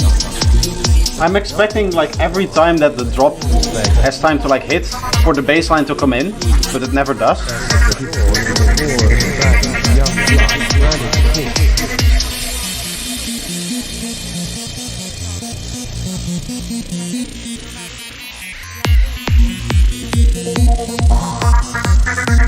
I could see you do like a single sine wave baseline on this, and then it would actually work very, very well. As long as you don't go too aggressive with the baseline, you can still fit it in there. I rendered without bass. Oh, okay. Then that's the issue. Yeah, there was no bassline in your track. I had a cool bassline. Well, unless you post it quickly now. If you can render it out again.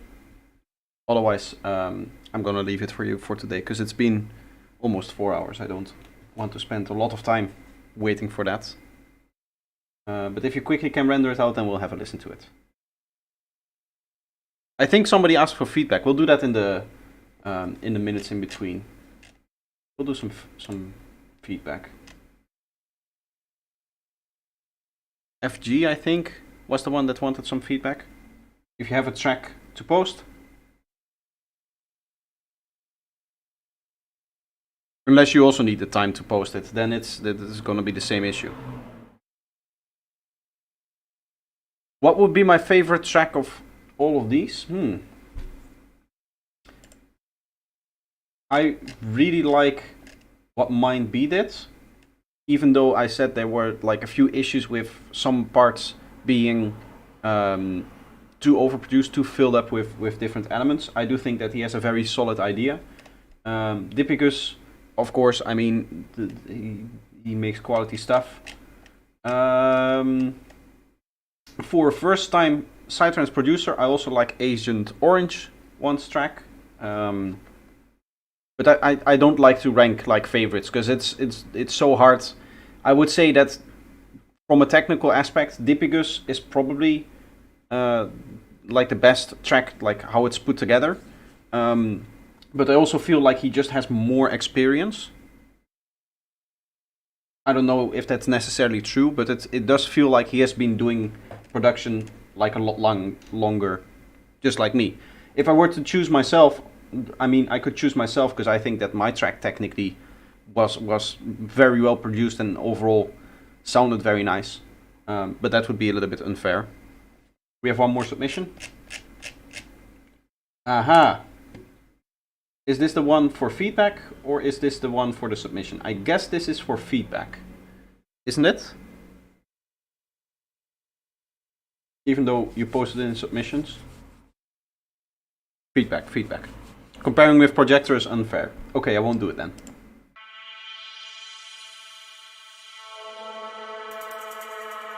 This is a track that you want to have played on the festival.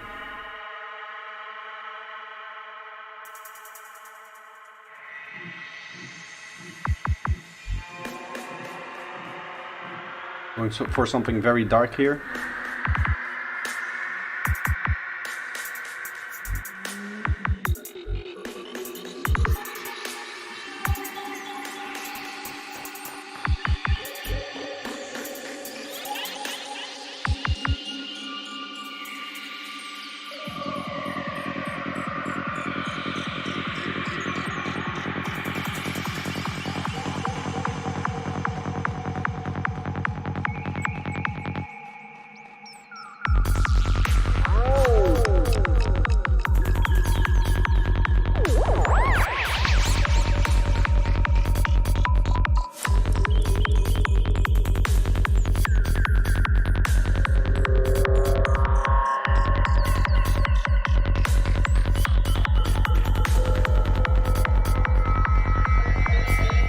I don't like that the kick is missing all of those high frequencies. I would like a kick that has this much punch. Yeah, to also have that high snap. This is a lot nicer.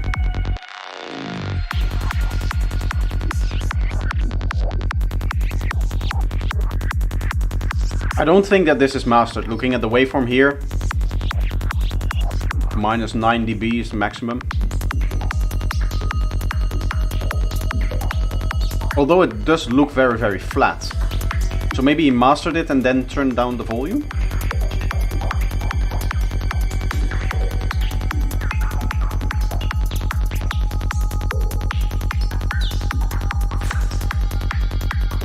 No, it's not finished. Okay, so this is the mix still.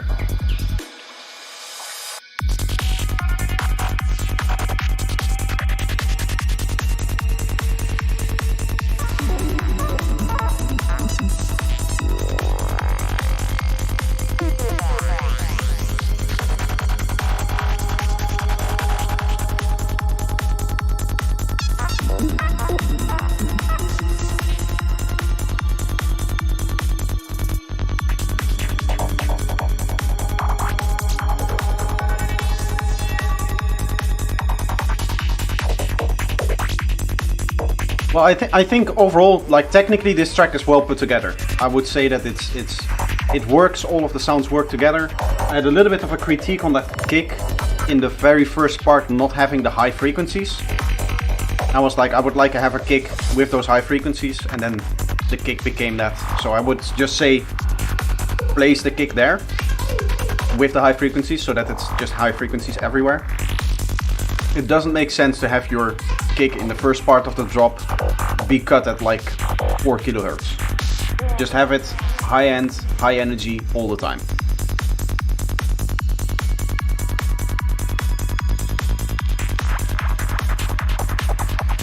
Even here, if you really wanted to, if you wanted extra sizzle or brightness, you could get away with like 3 out of 10 on the Lufticus. Right, the Lufticus trick that I always show. You go like here and then set it to like 3. I think that on your like top loop, something like that, for some extra sparkle would help.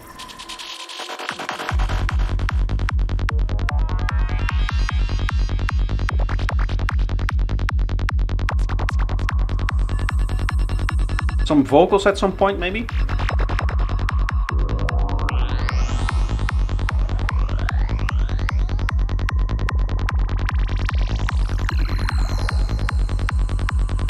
I'm thinking German fairy tale somewhere. Kind of get that dark feeling going. That's something that I always associate with like the darker psytrance. It's the German, like almost a whispering kind of speaking. I think everybody knows what I'm talking about, because it's fairly cliche in psytrance to have like German vocals like that. But I think it would work in this track.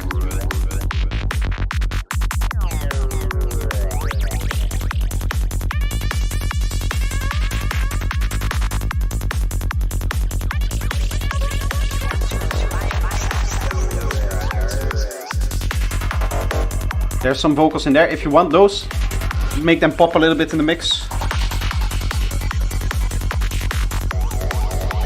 It is the kind of delay that you want on those kind of vocals, right? Yeah, here again, there's vocals in there. You want those to pop in the mix. Always.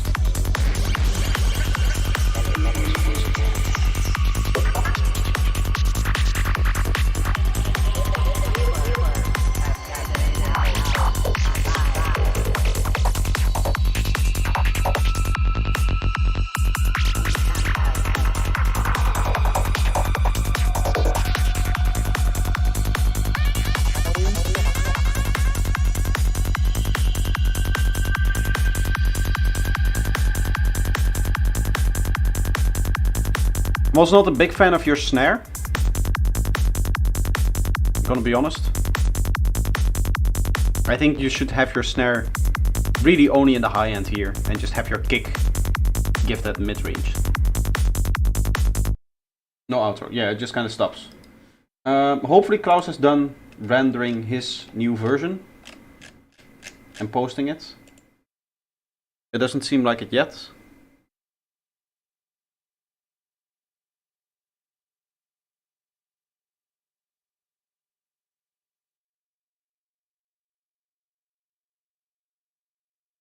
Yeah, change the snare, I don't like it too. Yeah, but I think even for a snare, it could work if you just scoop out all of those mid-ranges, because it felt very boxy, right? And usually what you'll see in like even the sample packs that I tend to use is that all of the mid-range, all of the boxiness is just completely removed. If I go into like the side trans intelligence kit, which is where I always get my snares from until I'm going to be making them myself. Right, that they just remove all of those frequencies, just completely.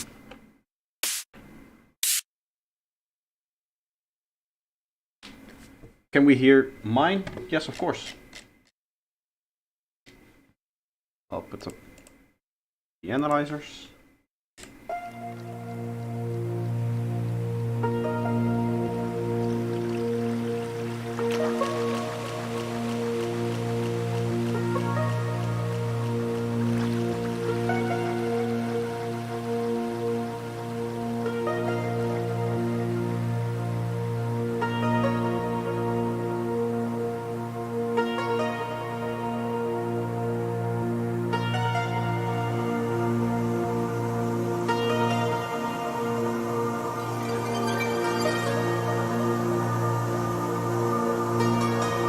Atmosphere is really loud suddenly.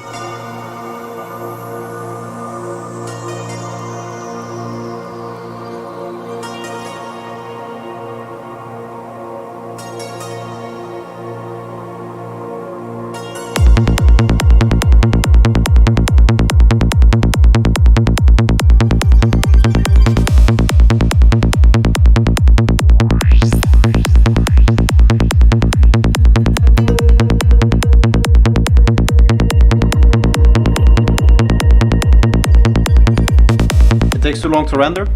Okay. Then we'll finish listening mine and then I'll call it for today.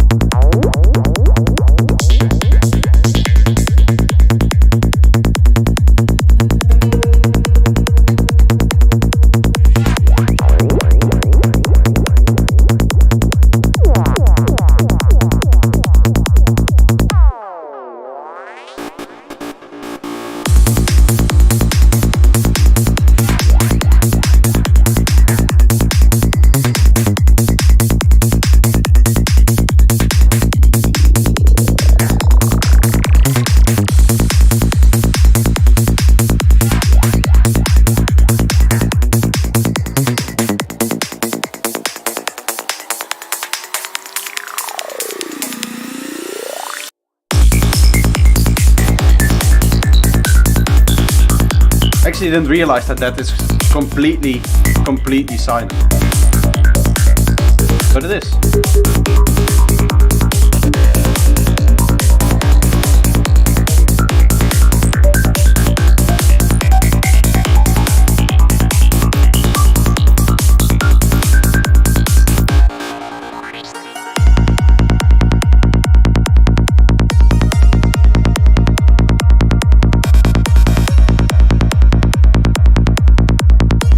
Hard to give feedback, sounds very good. Thanks.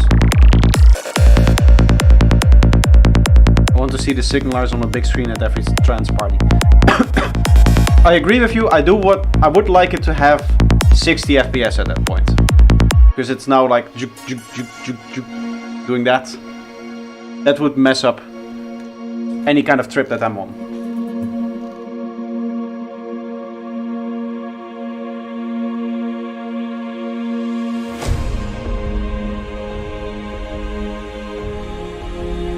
The break, in terms of feedback, it's really the break. I like the idea very, very much. It just sounds too artificial now. Right? Too much like a sample library. It just kind of stops, starts, stops, starts.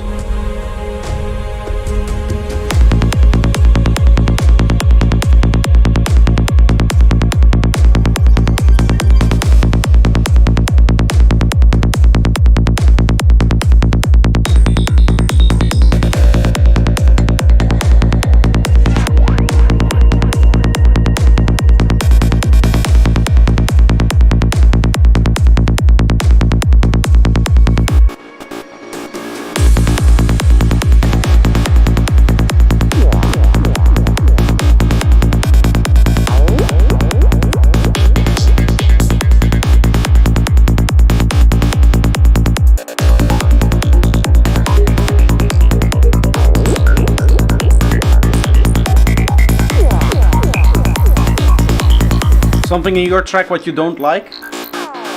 I'm gonna be honest. I feel like I always have trouble underproducing my tracks.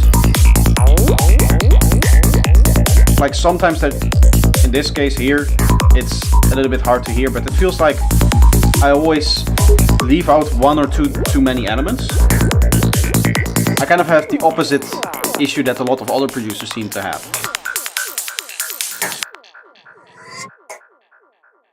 But I do like this track, I do like it. And I said before about the whole choir thing being plasticky and something like that. If you really want to do that well, you need to get contact. And then lay out each individual voice of the choir and really take some time to, you know, write a good chord progression. The chord progression that I chose works, but it's cheesy. It's definitely like trailer kind of epic, right? And not so much... How would I say that properly? It has the feeling that it could be a Hans Zimmer kind of chord progression in my idea. It does have that kind of almost movie-like epicness to it, which when it comes to like psytrance, I don't think you really want that. I think you want to maybe tone it down a little bit more. So there's definitely things that I would change here, and overall like the quality of all of the transitions and the way that I'm using all of the elements can definitely be upped. Some elements don't have delay on them, stuff like that. So there's definitely things to improve. I wouldn't just post this. Definitely not. Also, it's not really my sign, my style for Projector. It's the sound design is maybe a little bit too psychedelic because of some of the one-shots that I used. I tend to be a little bit more progressive than this throughout like my standard productions. Yeah, like Dipicus said, if you want to go this kind of psychedelic route, it could definitely be a little bit fuller, have a few more elements to it, which is something that I always struggle with, because I correctly identify that my tracks tend to be too busy, but what I would like to do is have more variations of the same elements, and I really struggle finding new cool variations of like the same few elements that I have. What's the name Projector? It doesn't mean anything. I just kind of came up with it. Okay, Klaus did send his track over, so we're going to listen to that and then I'll talk about what we do next week, which is feedback, actually. Next Sunday is feedback. We should have a version with a bass line here. Waters touch the holy shore. It's a land of mystery, the world of unseen eyes. You can feel the shadow of a princess. Very dark bass line, very loud bass line as well.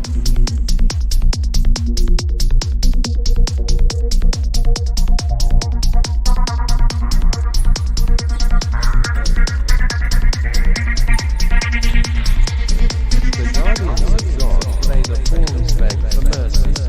Hail the queen, princess of the dawn. How long have I been producing? This January it was 10 years, so a decade.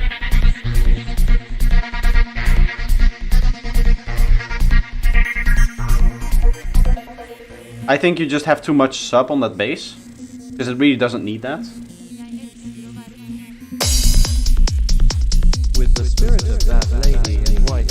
I mean, it does have the nice warmth that you want, but you could have the sub like here instead of there.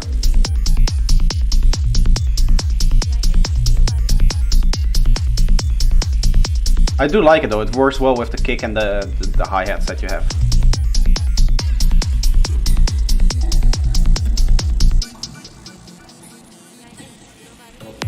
She waits for you inside.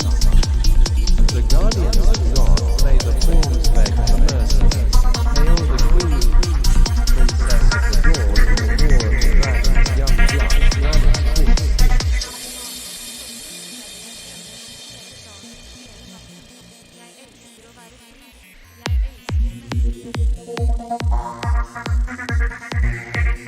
Here the bassline is still missing.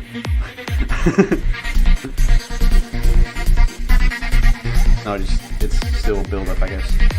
Yeah.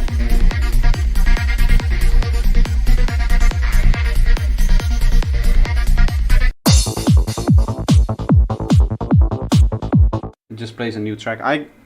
At some point I'm gonna get in trouble with some of you just finishing the track at a random point and a new track starts playing and I'll immediately get a copyright strike on my live streams. Which, I mean, I get for like every live stream I do. So that's not that big of a deal, but if I could avoid it, it would be nice. Right? To actually give them a reason to strike me. Because usually what they'll do is they'll hear, oh, kick and bass. This track of ours has a kick and bass. But you can mute that section, right? Yeah, but I don't want to. Because then they win.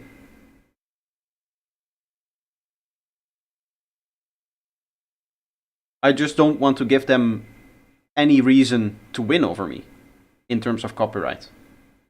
Because for everything that I'm doing now, with giving feedback, doing challenges, stuff like that, I always am fully in my rights to use the content that you guys provide me because you specifically provide it for me to react to. You give me permission by posting it in my Discord for me to publish for the use of the stream and stuff like that.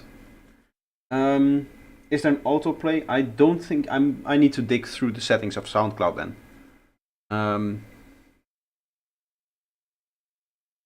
What world do we live in? Yeah, it's literally every stream that I do, I get a copyright strike, and it's always just my kick and bass playing. No other elements are playing, and they just go like, kick and bass. My track has kick and bass. Is same track. Oonga Boonga Caveman. It's the same thing. So copyright. We need money, right? Because that's at the end of the day, that's what they do. They try to just copyright strike very, very broadly, and they expect that you don't fight back. That's how they make money. What kind of genre would you call my track? I have no idea. I don't remember anymore.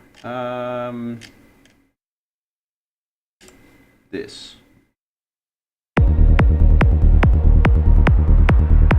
I guess this is kind of like a progressive psytrance. I gave you a reference earlier, right? Clever Path. Here, it's in my playlist. It's 48 in my playlist, my psychedelic favorites playlist. Clever Path by Recycle and Boundless. Oh, why did it move like that? I don't know. Something like that. That's like very similar to your track. You could use that actually for the mix of this, because you also had your bass slightly too loud. Are you making music, then you're copyrighted? Well, yeah, it doesn't really work like that practically because of the content ID system. Technically, you could say that everything that I'm doing is creating entertainment and creating art, and therefore my stream should be copyrighted. But if I'm using somebody else's art, then obviously that cannot be the case. The problem is, or not the problem, the fun thing is that everything that I do is in compliance with fair use, which I know cannot be determined by me, but can only be determined by a judge in a legal setting.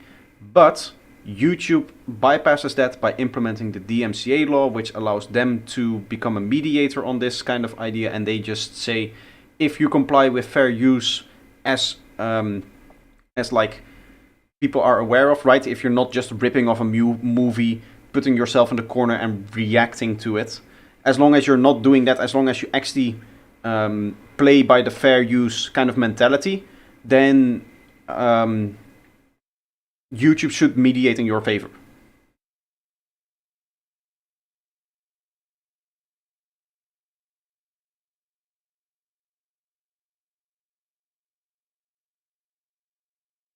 This reminds me of Loud Style, if you guys know the band Loud. I think I've heard once or twice. I do know a Loud that makes psytrance, yeah. But I don't know if it's a band or a guy.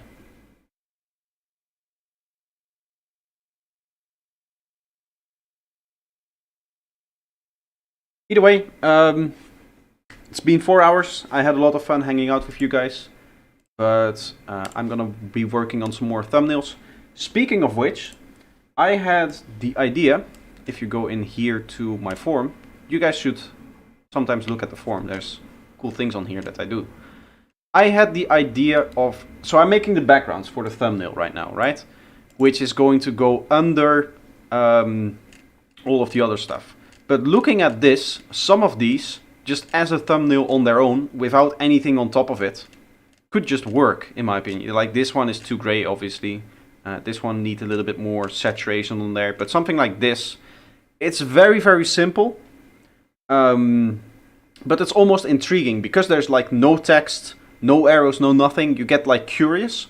And it's an accurate representation of what I'm talking about because these are like not aligned, right? In terms of like phase.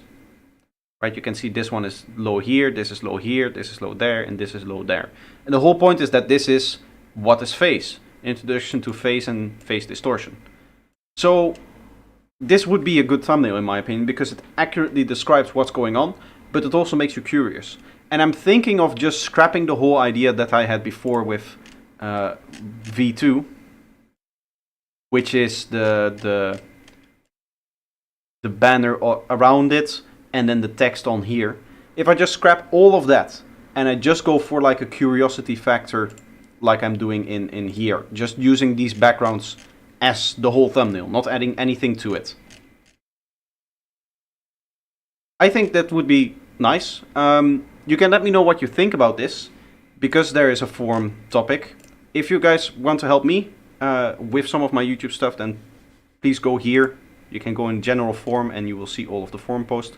You can also, by the way, if you ever have a question that you think would be nice for people to look back into even at a later date, maybe some kind of discussion that you want to have, you can post in this forum. You can click new post and you can immediately post here, I think. At least you should be able to. So that's it. I hope you guys enjoyed and I hope to see you guys in the next stream. Again, I'm going to try to do 2 streams during the week, but I cannot promise anything. But yeah, next Sunday obviously will be feedback, and yeah, that will just keep on going. Yeah, see you guys. Bye bye.